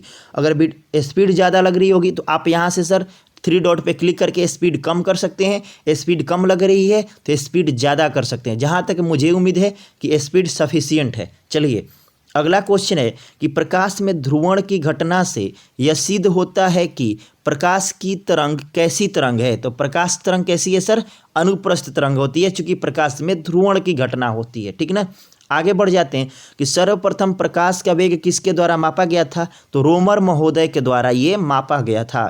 अगला क्वेश्चन है कि प्रकाश का वेग अधिकतम होता है। तो प्रकाश का जो वेग है वो सबसे ज़्यादा ठोस में यानी निर्वात में सबसे ज़्यादा होता है। चलिए बढ़ जाते हैं अगले स्लाइड पे, बहुत जल्द अब खत्म होने वाला है। चलिए माध्यम के तापमान में वृद्धि के साथ प्रकाश की गति पर क्या प्रभाव पड़ता है, तो वैसे ही रहती है, कोई तापमान से कोई प्रभाव नहीं पड़ता है। अगला क्वेश्चन ये है कि चंद्रमा से पृथ्वी तक आने में प्रकाश को लगभग कितना समय लगता है, तो ध्यान देंगे 1.3 सेकेंड का समय लगता है, ठीक ना। जबकि सूर्य के प्रकाश को पृथ्वी तक आने में कितना समय लगता है, तो 8.5 सेकेंड लगता है, या फिर एवरेज में 499 सेकेंड लगते हैं। ये दोनों डाटा फैक्ट हैं, ठीक है। चलिए आगे बढ़ते हैं। क्वेश्चन मैंने वहाँ पे बोला था शुरुआती दौर में कि प्रकाश की गति को मैं कितनी होती आगे मेंशन करूँगा, इसलिए यहाँ पे नहीं कर रहा हूँ। तो वो समय, वो घड़ी, वो पल, वो मुहूर्त आ चुके हैं। चलिए देखते हैं कि प्रकाश की गति क्या होती है। तो प्रकाश की गति होती है 3 गुणा 10 के पावर 8 मीटर पर सेकेंड होती है। अगला जो क्वेश्चन है वो ये क्वेश्चन है कि सूर्य ग्रहण के समय सूर्य का कौन सा हिस्सा दिखलाई देता है। तो ध्यान रखेंगे सूर्य किरीट यानी कोरोना, सूर्य किरीट कह सकते हैं या फिर कोरोना कह सकते हैं, एक ही बात है।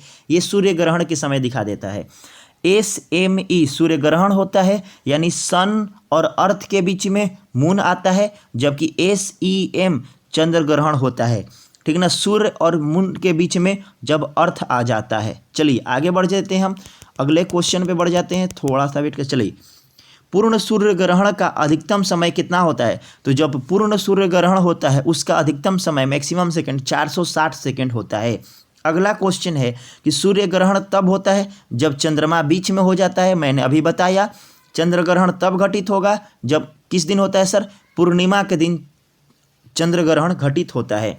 जबकि सूर्य ग्रहण किसके दिन, देखो ध्यान से, अमावस्या ऑप्शन में नहीं रहता है, प्रतिपदा ऑप्शन में रहता है। तो आप लोग प्रतिपदा का मतलब अमावस्या समझ सकते हैं, ठीक ना।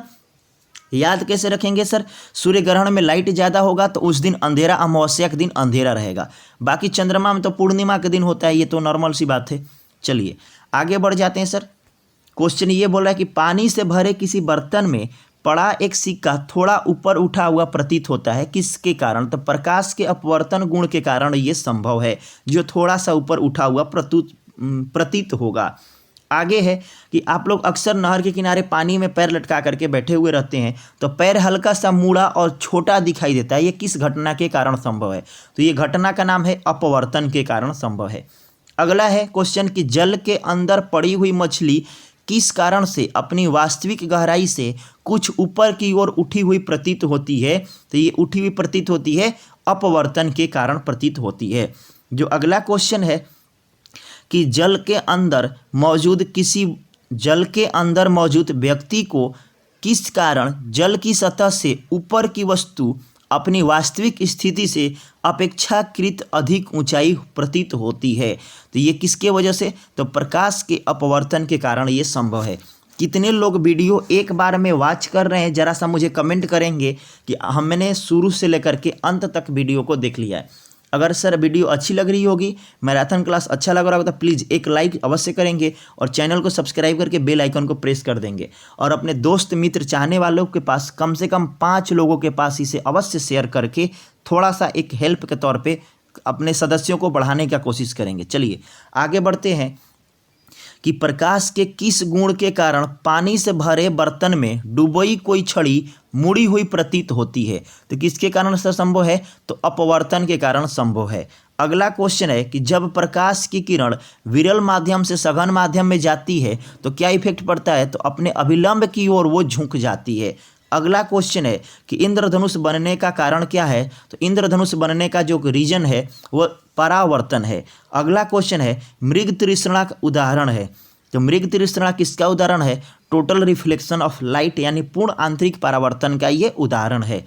अगला क्वेश्चन है कि पेट अथवा शरीर के अंदर आंतरिक अंगों के अन्वेषण के लिए प्रयुक्त तकनीकी इंडोस्कोपी, क्या इंडोस्कोपी किस सिद्धांत पर कार्य करती है, तो इंडोस्कोपी पूर्ण आंतरिक परावर्तन पर ये वर्क करती है।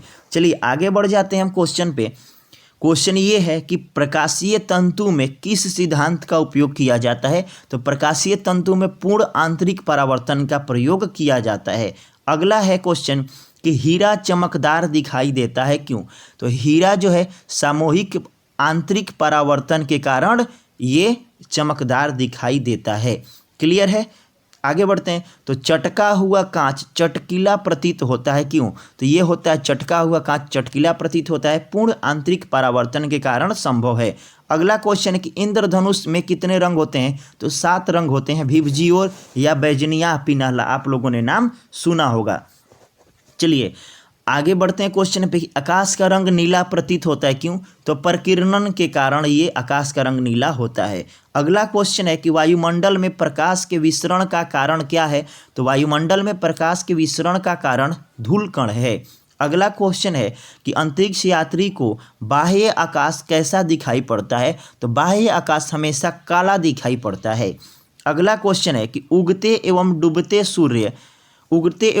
समय सूर्य लाल प्रतीत होता है, इसका रीजन क्या है? तो इसका साइंटिफिक रीजन है क्योंकि लाल रंग का प्रकीर्णन सबसे कम होता है, और जिस रंग का प्रकीर्णन सबसे कम होता है उसका तरंगदैर्घ्य सबसे ज़्यादा होता है। तरंगदैर्घ्य ज़्यादा होगा तो वो दूरी ज़्यादा तय करेगी।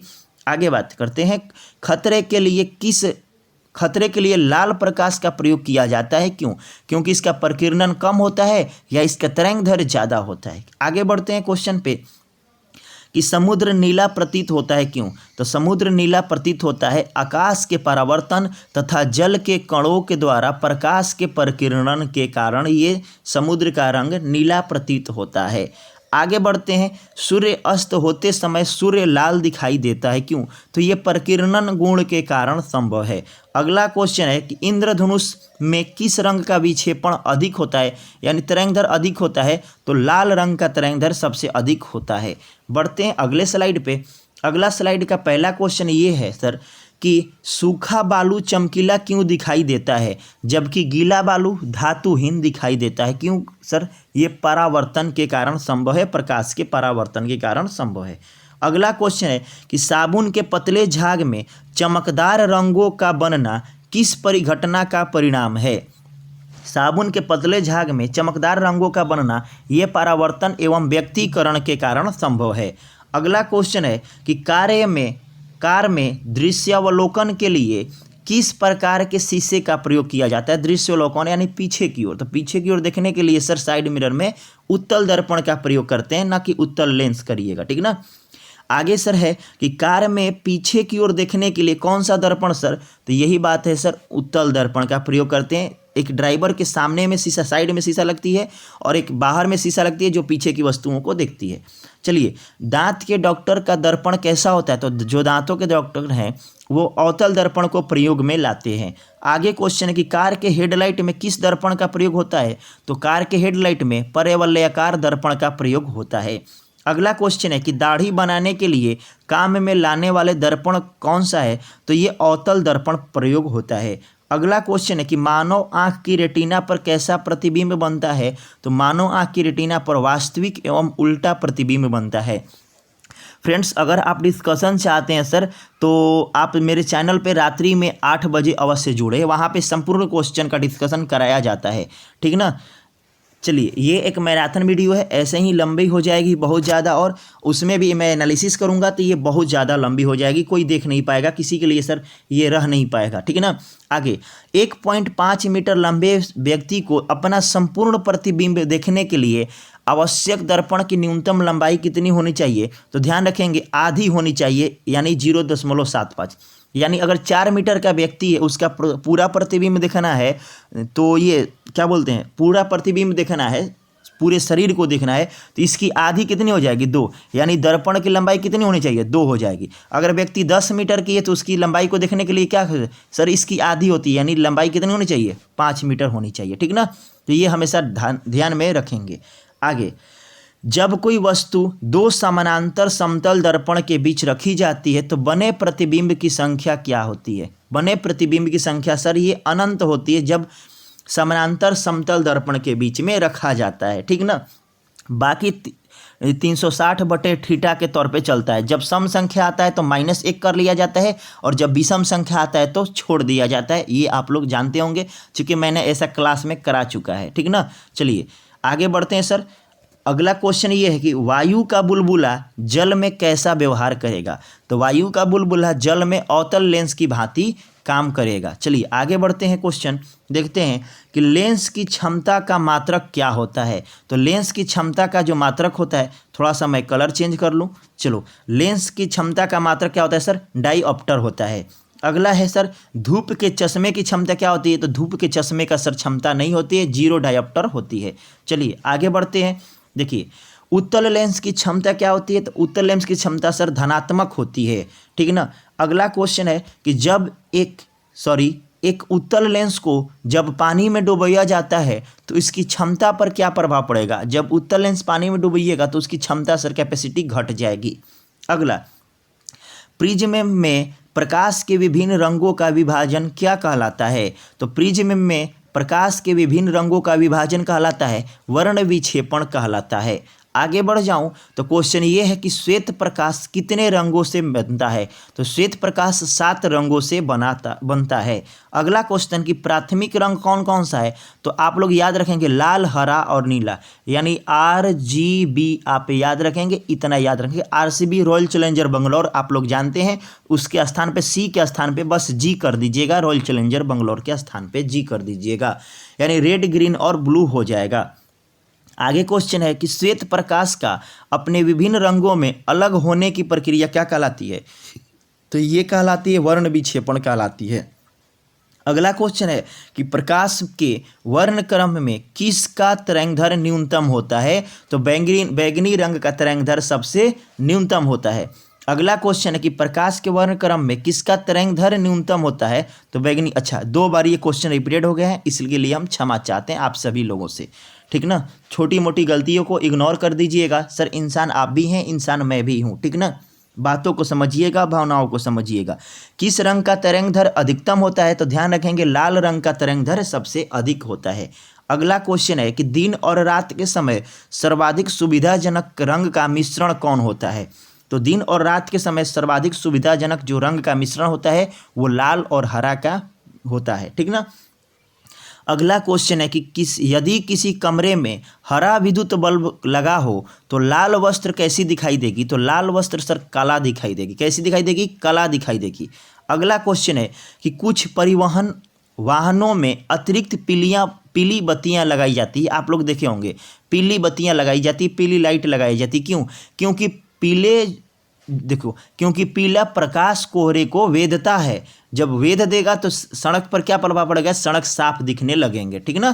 तो सर आगे बढ़ते हैं क्वेश्चन पे कि प्रकाश में 7 रंग होते हैं, रंग को अलग करने का सही तरीका क्या है। तो प्रिज्म के द्वारा ये संभव है। अगला क्वेश्चन है कि लाल कांच को अधिक ताप पर गर्म करने पर वह कैसा दिखाई देगा। तो लाल कांच को अधिक ताप पर गर्म करने पर सर वो हरा रंग का दिखाई देगा। अगला क्वेश्चन है प्रकाश का रंग निश्चित किया जाता है किसके द्वारा। तो प्रकाश का जो रंग है वो तरंगदैर्घ्य के द्वारा सूचित किया जाता है, निश्चित किया जाता है।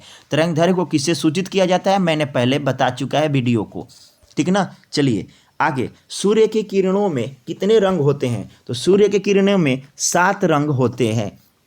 आगे क्वेश्चन ये है कि यदि वायुमंडल न हो तो पृथ्वी से आकाश किस रंग का दिखाई देगा। तो पृथ्वी से आकाश जो है वो काला रंग का दिखाई देगा।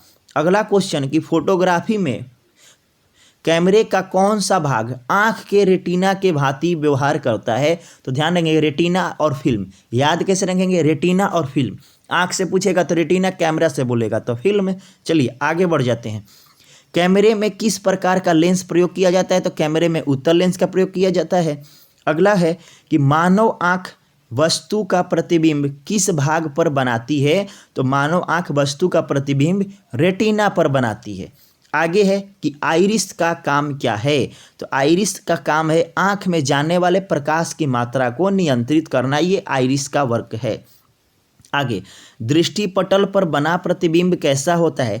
तो दृष्टिपटल पर बना प्रतिबिंब वस्तु से छोटा लेकिन उल्टा होता है। आगे बढ़ जाता हूँ। चलिए आगे जो क्वेश्चन है यहाँ से कि आँख के किस भाग द्वारा आँख में प्रवेश करने वाले प्रकाश की मात्रा को नियंत्रित किया जाता है। तो प्रकाश की मात्रा को नियंत्रित आइरिस के द्वारा किया जाता है।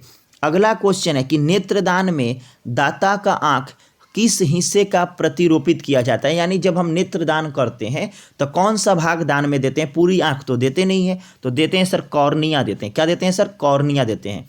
अगला क्वेश्चन है सर कि स्वस्थ नेत्र के लिए स्पष्ट न्यूनतम दूरी क्या होती है सर, 25 होती है, जबकि अधिकतम कितनी हो जाएगी, अनंत हो जाएगी, ठीक ना। आगे बढ़ते हैं क्वेश्चन, यदि कोई व्यक्ति दूर की वस्तुओं को स्पष्ट नहीं देख सकता है तो उसकी दृष्टि में कौन सा दोष पाया जाता है, तो निकट दृष्टि दोष पाया जाता है। जब दूर की नहीं दिखेगी तो निकट दृष्टि दोष, और निकट की नहीं दिखेगी तो दूर दृष्टि दोष, ये इन्वर्स होते हैं। चलिए आगे बढ़ते हैं सर, निकट दृष्टि दोष से पीड़ित व्यक्तियों के चश्मे में किसका प्रयोग किया जाता है, तो अवतल लेंस का प्रयोग किया जाता है। आगे बढ़ जाते हैं क्वेश्चन पे, तो क्वेश्चन ये मेंशन कर रहा है सर कि दूर दृष्टि दोष से पीड़ित व्यक्ति के चश्मे में कौन सा लेंस का प्रयोग किया जाता है, तो दूर दृष्टि दोष में सर ध्यान रखेंगे उत्तल। याद कैसे रखेंगे सर, 2 में 3, 3 में 4। थोड़ा सा मैं कर देता हूँ, 2 में 3, 3 में 4। ये कहने का मतलब क्या है, दूर में कितने वर्ड हैं, 2, तो इसमें प्रयोग क्या होगा, उत्तल। तो याद रखेंगे दूर में उत्तल, यानी दूर में कितने वर्ड हैं, 2, तो उत्तल में कितने वर्ड हैं, 3, और निकट में कितने वर्ड हैं, निकट में सर वर्ड है 3, तो सर अवतल में कितने वर्ड हैं, अवतल में वर्ड है कितने हैं सर, 4। तो आप इतना से याद रखेंगे 2 में 3 और 3 में 4, ठीक ना, 2 में 3, 3 में 4 याद रखेंगे, काम फ्री आ जाएगा आपका। चलिए अगला क्वेश्चन है कि बुढ़ापे में दूरदृष्टि की खराबी होती है जिसमें जिसमें लेंस पर क्या प्रभाव पड़ता है, तो लेंस बहुत छोटा हो जाता है, ठीक ना। चलिए आगे बढ़ते हैं कि वर्धनता को किस लेंस से दूर किया जाता है, तो वर्धनता एक ऐसा रोग है जो अनुवांशिक रोग है, जो किसी भी लेंस से दूर नहीं किया जा सकता है। लेकिन अगला क्वेश्चन क्या रहा है कि जरा दृष्टि दोष के उपचार के लिए कौन सा लेंस का प्रयोग किया जाता है, तो जरा दृष्टि दोष के लिए सर बाइफोकल लेंस का प्रयोग किया जाता है, बाइफोकल लेंस का प्रयोग किया जाता है। आगे क्वेश्चन है कि मायोपिया से क्या तात्पर्य है, तो मायोपिया निकट दृष्टि दोष को इंग्लिश में बोला जाता है, जबकि हाइपर माइट्रोपिया किसे कहा जाता है सर, दूर दृष्टि दोष को बोला जाता है। अच्छा दूरबीन क्या है, तो दूरबीन सर एक प्रकार का यंत्र है जो दूर की वस्तुओं को देखने में हमें मददगार साबित करवाता है। अगले क्वेश्चन पे, अगले स्लाइड पे बढ़ते हैं सर। चलिए दूरबीन का आविष्कार किसने किया, तो दूरबीन का आविष्कार करने वाले थे सर गैलीलियो महोदय के द्वारा जाता है। अगला क्वेश्चन है कि साबुन के बुलबुले के चमकीले रंग किसके कारण व्यतीत होते हैं या किसके कारण होते हैं, तो व्यक्तीकरण के कारण होते हैं। अगला क्वेश्चन है कि पानी से भरी तालाब की गहराई किस कारण कम दिखाई पड़ती है, किस कारण सर, अपवर्तन के कारण सब कम दिखाई देती है। अगला क्वेश्चन है कि तारे टिमटिमाते हैं क्यों, तो अपवर्तन के कारण तारे टिमटिमाते हैं।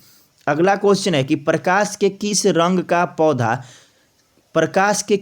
पौधा सबसे तीव्र अवशोषण करता है, यानी प्रकाश में जो पौधा है प्रकाश में किस रंग को सबसे ज़्यादा अवशोषण यानी ग्रहण करता है, तो ध्यान रखेंगे नीला और लाल को सबसे ज़्यादा अवशोषण करता है। अगला क्वेश्चन है कि किस रंग में उच्चतम ऊर्जा होती है, तो नीले रंग में उच्चतम ऊर्जा होती है। आगे सर बात करते हैं, तो जल में वायु का बुलबुला किस भांति व्यवहार करता है, तो ये अवतल लेंस की भांति व्यवहार करता है।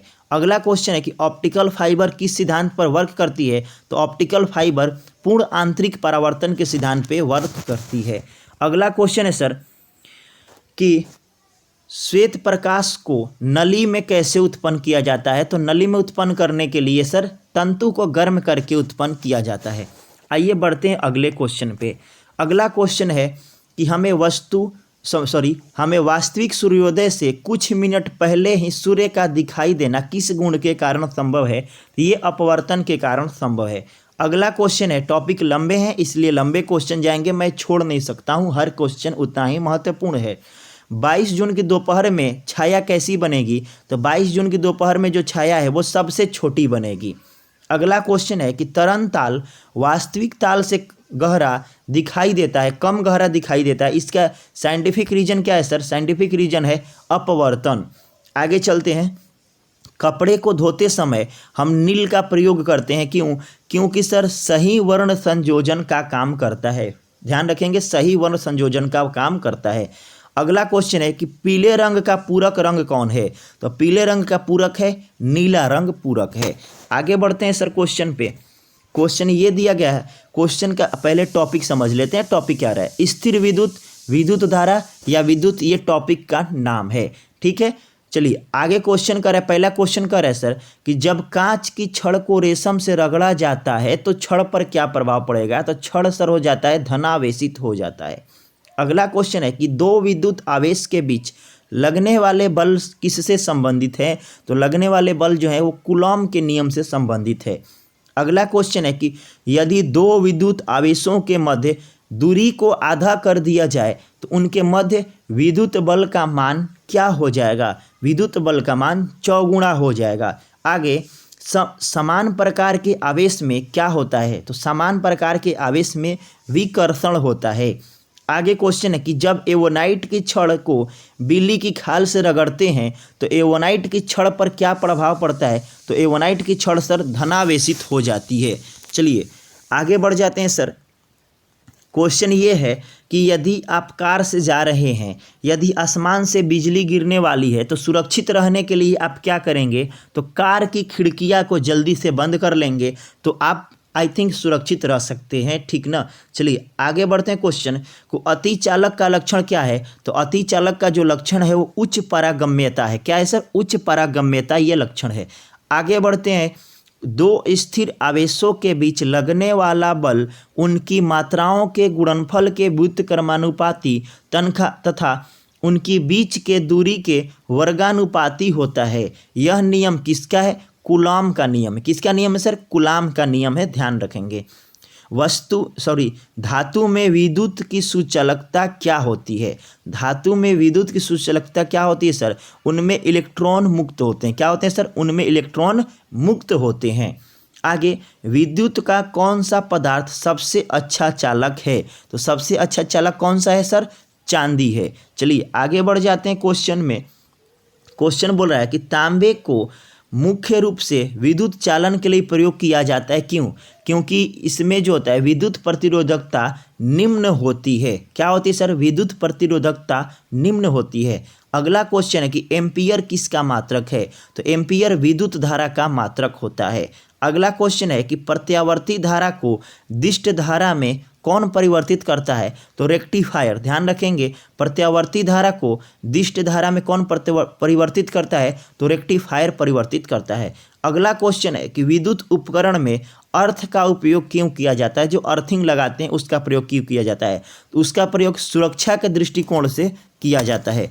चलिए आगे बढ़ जाते हैं। अगला क्वेश्चन है सर कि एक आदर्श वोल्टमीटर का प्रतिरोध कितना होता है? एक आदर्श वोल्टमीटर का प्रतिरोध जो होता है वो अनंत होता है। अगला क्वेश्चन है कि प्रतिरोध का एसआई मात्रक क्या? प्रतिरोध का मात्रक क्या होता है? तो प्रतिरोध का मात्रक होता है ओम होता है। अगला, घरों में लगे पंखे, बल्ब इत्यादि किस क्रम में होते हैं? तो ये लगते हैं समानांतर क्रम में लगते हैं। अगला क्वेश्चन है कि किसी चालक के सिरों के बीच विभवांतर उसमें बहने वाली धारा के समानुपाती होता है। यह नियम किसका है? तो ये नियम है ओम का नियम है। किसका नियम है? ओम का नियम है। चलिए आगे बढ़ते हैं। यदि किसी तार की त्रिज्या आधी कर दी जाए तो उसका प्रतिरोध क्या होता है? तो उसका प्रतिरोध होता है 1/16 गुणा हो जाता है। आगे है कि विशिष्ट प्रतिरोध का एसआई यूनिट क्या होता है? तो विशिष्ट प्रतिरोध का एसआई यूनिट होता है ओम मीटर होता है। चलिए आगे बढ़ जाते हैं हम सर। ओम मीटर होता है। चलिए आगे बढ़ जाते हैं। आइए इस पे क्वेश्चन पे कि एक कार की बैटरी में प्रयुक्त विद्युत अपघट्य होता है। क्या होता है सर? सल्फ्यूरिक अम्ल होता है, H2SO4 होता है। अगला क्वेश्चन है सर कि विद्युत सेल कैसा सेल है? तो विद्युत सेल जो है प्राथमिक सेल है। आगे क्वेश्चन है सर कि लोहे के ऊपर जिंक की परत चढ़ाने की प्रक्रिया क्या कहलाती है? तो जिंक की परत चढ़ाने की प्रक्रिया गैल्वेनाइजेशन कहलाती है। अगला क्वेश्चन है सर कि फैराडे का नियम किससे संबंधित है? तो फैराडे का नियम विद्युत अपघटन से संबंधित है। अगला क्वेश्चन है कि एक फ्यूज तार का उपयोग क्यों किया जाता है? तो एक फ्यूज तार का उपयोग इसलिए किया जाता है ताकि अत्यधिक धारा प्रवाह के समय विद्युत परिपथ को तोड़ने के लिए किया जाता है। अगला क्वेश्चन है कि फ्यूज का सिद्धांत वर्क करता है। तो जो फ्यूज का सिद्धांत है किस पर वर्क करता है? विद्युत का ऊष्मीय प्रभाव पे वर्क करता है।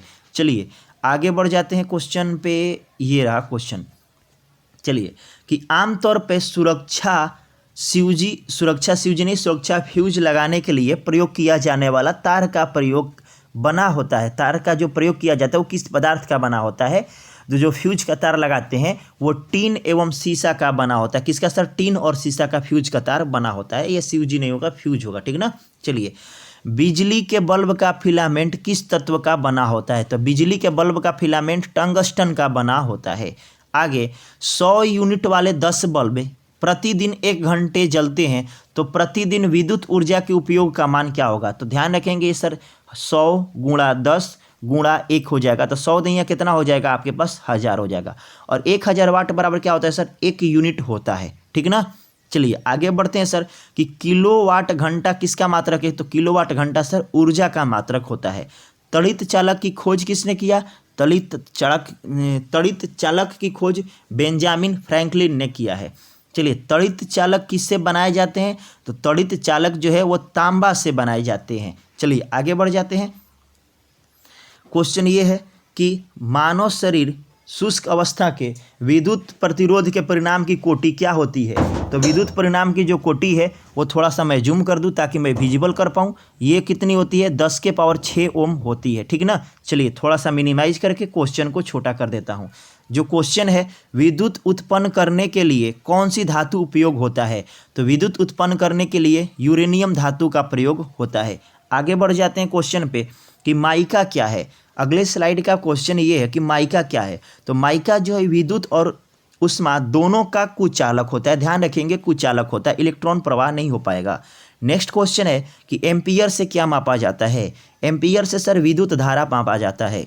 आगे क्वेश्चन है सर कि एक विद्युत उपग्रह में एक कृत्रिम उपग्रह में विद्युत ऊर्जा का स्रोत क्या होता है? तो विद्युत ऊर्जा का स्रोत होता है सौर बैटरी होता है। नेक्स्ट क्वेश्चन है, विद्युत ऊर्जा को यांत्रिक ऊर्जा में कौन बदलता है? तो विद्युत ऊर्जा को यांत्रिक ऊर्जा में विद्युत मोटर बदलता है। क्या बदलता है सर? विद्युत मोटर बदलता है। नेक्स्ट क्वेश्चन है कि रासायनिक ऊर्जा को विद्युत ऊर्जा में कौन रूपांतरण करता है? तो रासायनिक ऊर्जा को विद्युत ऊर्जा में इलेक्ट्रोलिसिस द्वारा ये चेंजिंग होती है। नेक्स्ट क्वेश्चन है कि एकीकृत परिपथ में प्रयुक्त अर्धचालक चिप किसकी बनी होती है? तो सिलिकॉन की ये चिप बनी होती है। चलिए आगे बढ़ जाते हैं क्वेश्चन पे कि प्रत्यावर्ती धारा को दिष्ट धारा में परिवर्तित करने वाला युक्ति का नाम क्या है? युक्ति का नाम क्या है सर? रेक्टिफायर मैंने पहले भी देखा है। चलिए आगे क्वेश्चन देखा है मैंने, इसे नहीं देखा है, क्वेश्चन को देखा है। ट्रांसफार्मर प्रयुक्त होते हैं सर एसी वोल्टेज का अपचयन या उपचयन करने के लिए, ठीक ना। एसी वोल्टेज का अपचयन और उपचयन करने के लिए ट्रांसफार्मर प्रयुक्त किए जाते हैं। अगला क्वेश्चन है कि 3 पिन वाले बिजली के प्लग में सबसे लंबी पिन को जोड़ा जाना चाहिए आधारशिला से। किससे सर? आधारशिला से जोड़ा जाना चाहिए। नेक्स्ट क्वेश्चन है कि 1 किलोवाट घंटा का मान क्या होता है? तो 1 किलोवाट घंटा का मान जो होता है वो 3.6 × 10 जूल होता है। क्या होता है? 3.6 × 10 जूल होता है। आगे चलिए, आगे है क्वेश्चन सर कि 2 विद्युत आवेशों के बीच लगने वाले बल किस नियम से संबंधित है? तो ये नियम से संबंधित है, कूलाम के नियम से संबंधित है। चलिए आगे देखते हैं क्वेश्चन को। यहाँ पे थोड़ा सी शायद मिस्टेक हो गई थी कि 3.6 बोल रहा है, यहाँ पे 3.6 × 10 मैंने कर दिया था। 3.6 × 10 के स्क्वायर होता है। क्या होता है सर? स्क्वायर होता है। आप इसे ध्यान में रखेंगे, ठीक ना। ये 3600 जूल के बराबर होती है। अगला जो क्वेश्चन था यहाँ पे मैंने पहुँच चुके थे कि विद्युत मरकरी लैंप में रहता है। विद्युत मरकरी लैंप में क्या रहता है? कम दाब का पारा रहता है। अगला क्वेश्चन है कि किरचॉफ का नियम संबंधित है। तो किरचॉफ का नियम किससे संबंधित है? ऊर्जा संरक्षण पर संबंधित है। अगला जो क्वेश्चन है वो ये है कि फैराडे का नियम संबंधित है। तो फैराडे का नियम संबंधित है, इलेक्ट्रोलाइसिस से संबंधित है। अगला क्वेश्चन है कि उसके सेल में जो ऊर्जा संग्रहित रहती है, शुष्क सेल में, यहाँ उसके सेल में नहीं होगा, शुष्क सेल में जो ऊर्जा संग्रहित रहती है वो क्या होती है? क्या कहलाती है सर? रासायनिक ऊर्जा कहलाती है। चलिए आगे टॉपिक जो है चुंबकत्व, उसको हम देखते हैं। पहला क्वेश्चन है कि अस्थाई चुंबक किसके बनाए जाते हैं? तो अस्थाई चुंबक इस्पात के बनाए जाते हैं, जबकि अस्थाई चुंबक नर्म लोहे के बनाए जाते हैं।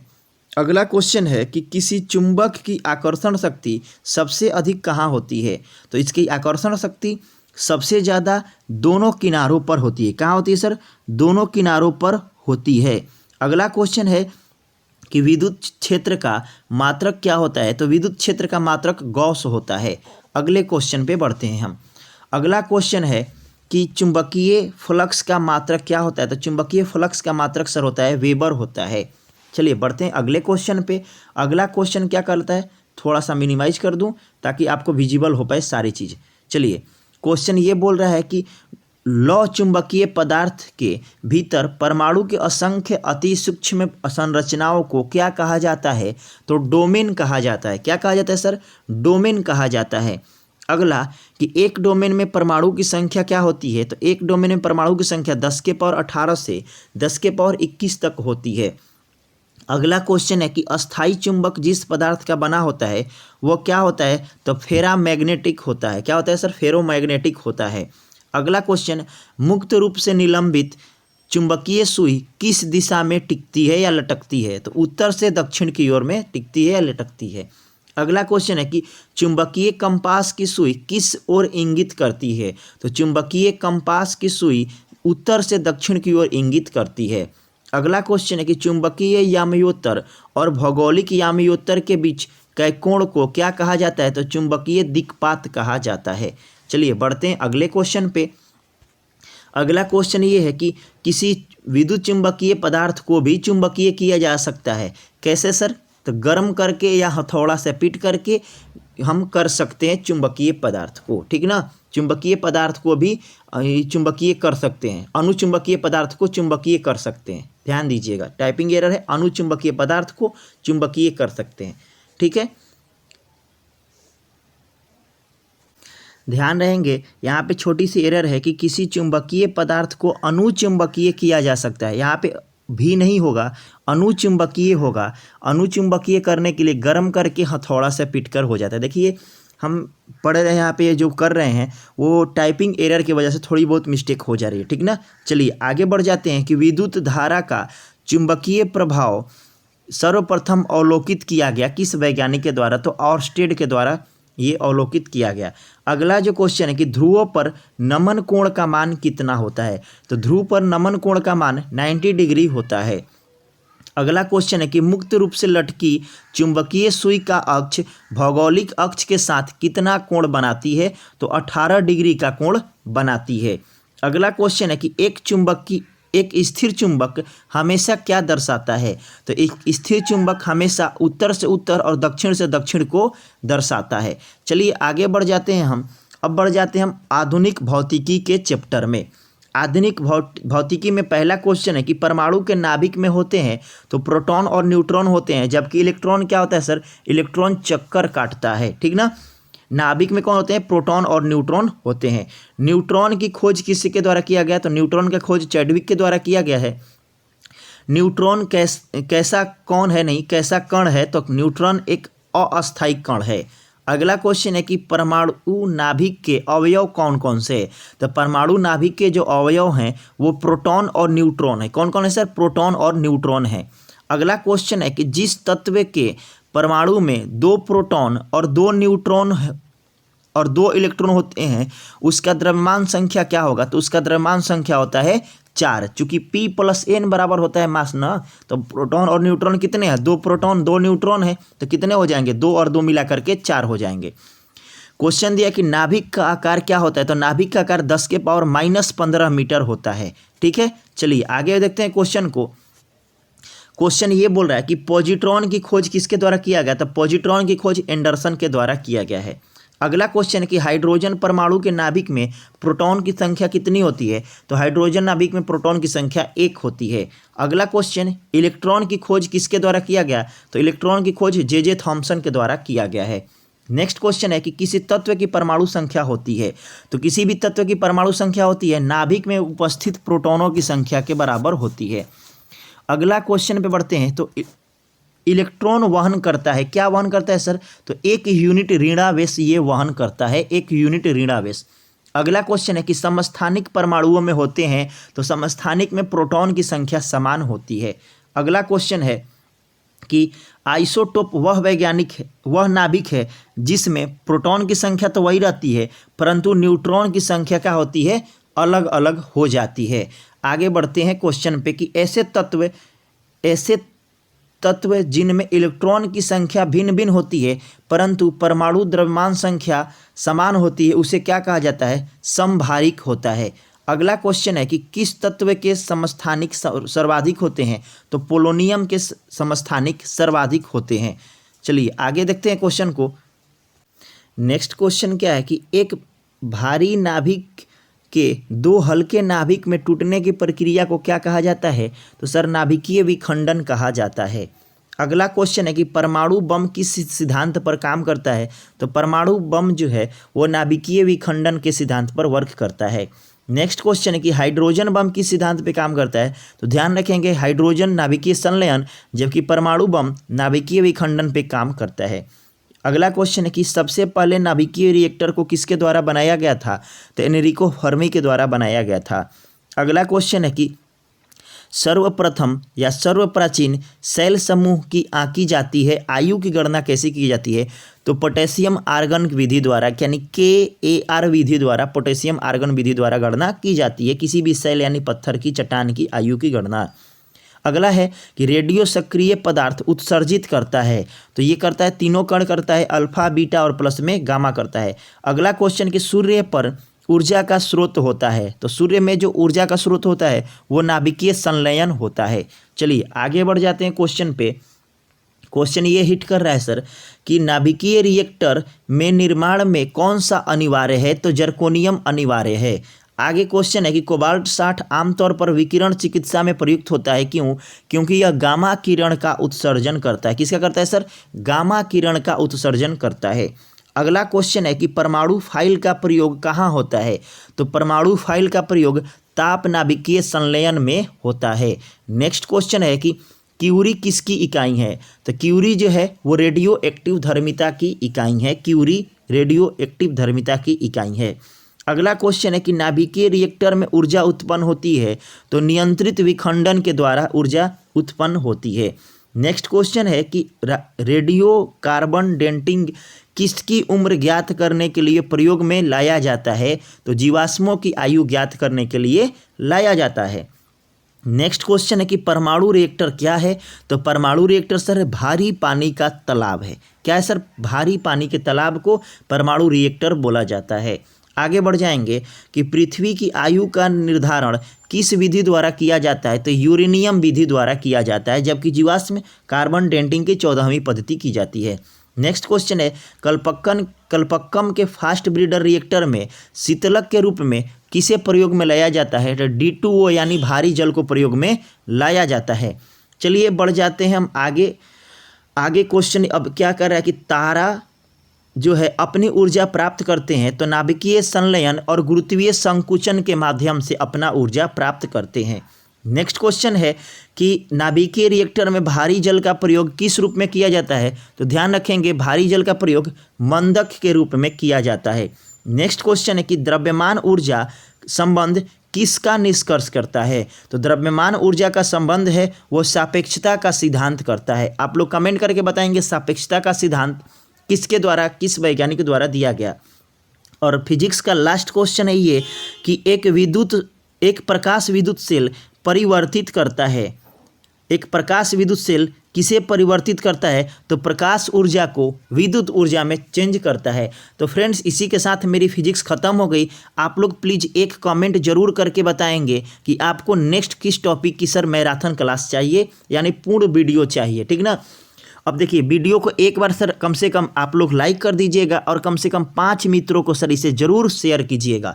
अगर आप डिस्कशन का आनंद लेना चाहते हैं तो रात्रि 8 बजे मेरे चैनल पे ज़रूर जुड़िएगा। और टेलीग्राम चैनल से नहीं जुड़े हैं तो सर कौशल सर के नाम से टेलीग्राम चैनल है, वहाँ से आप टेलीग्राम चैनल जुड़ सकते हैं जहाँ पर सारी PDF प्रोवाइड कर दी जाती है, ठीक ना। तकरीबन 650 से 700 के आसपास में वहाँ पे मेंबर्स हैं, ठीक है। तो फ्रेंड्स चैनल पे पहली बार आए थे तो आप सब्सक्राइब करके ही जाइएगा, ऐसा आपसे अनुरोध करते हैं। चलिए फिर मिलते हैं हम अगली क्लास में, तब तक के लिए बाय बाय, नमस्कार।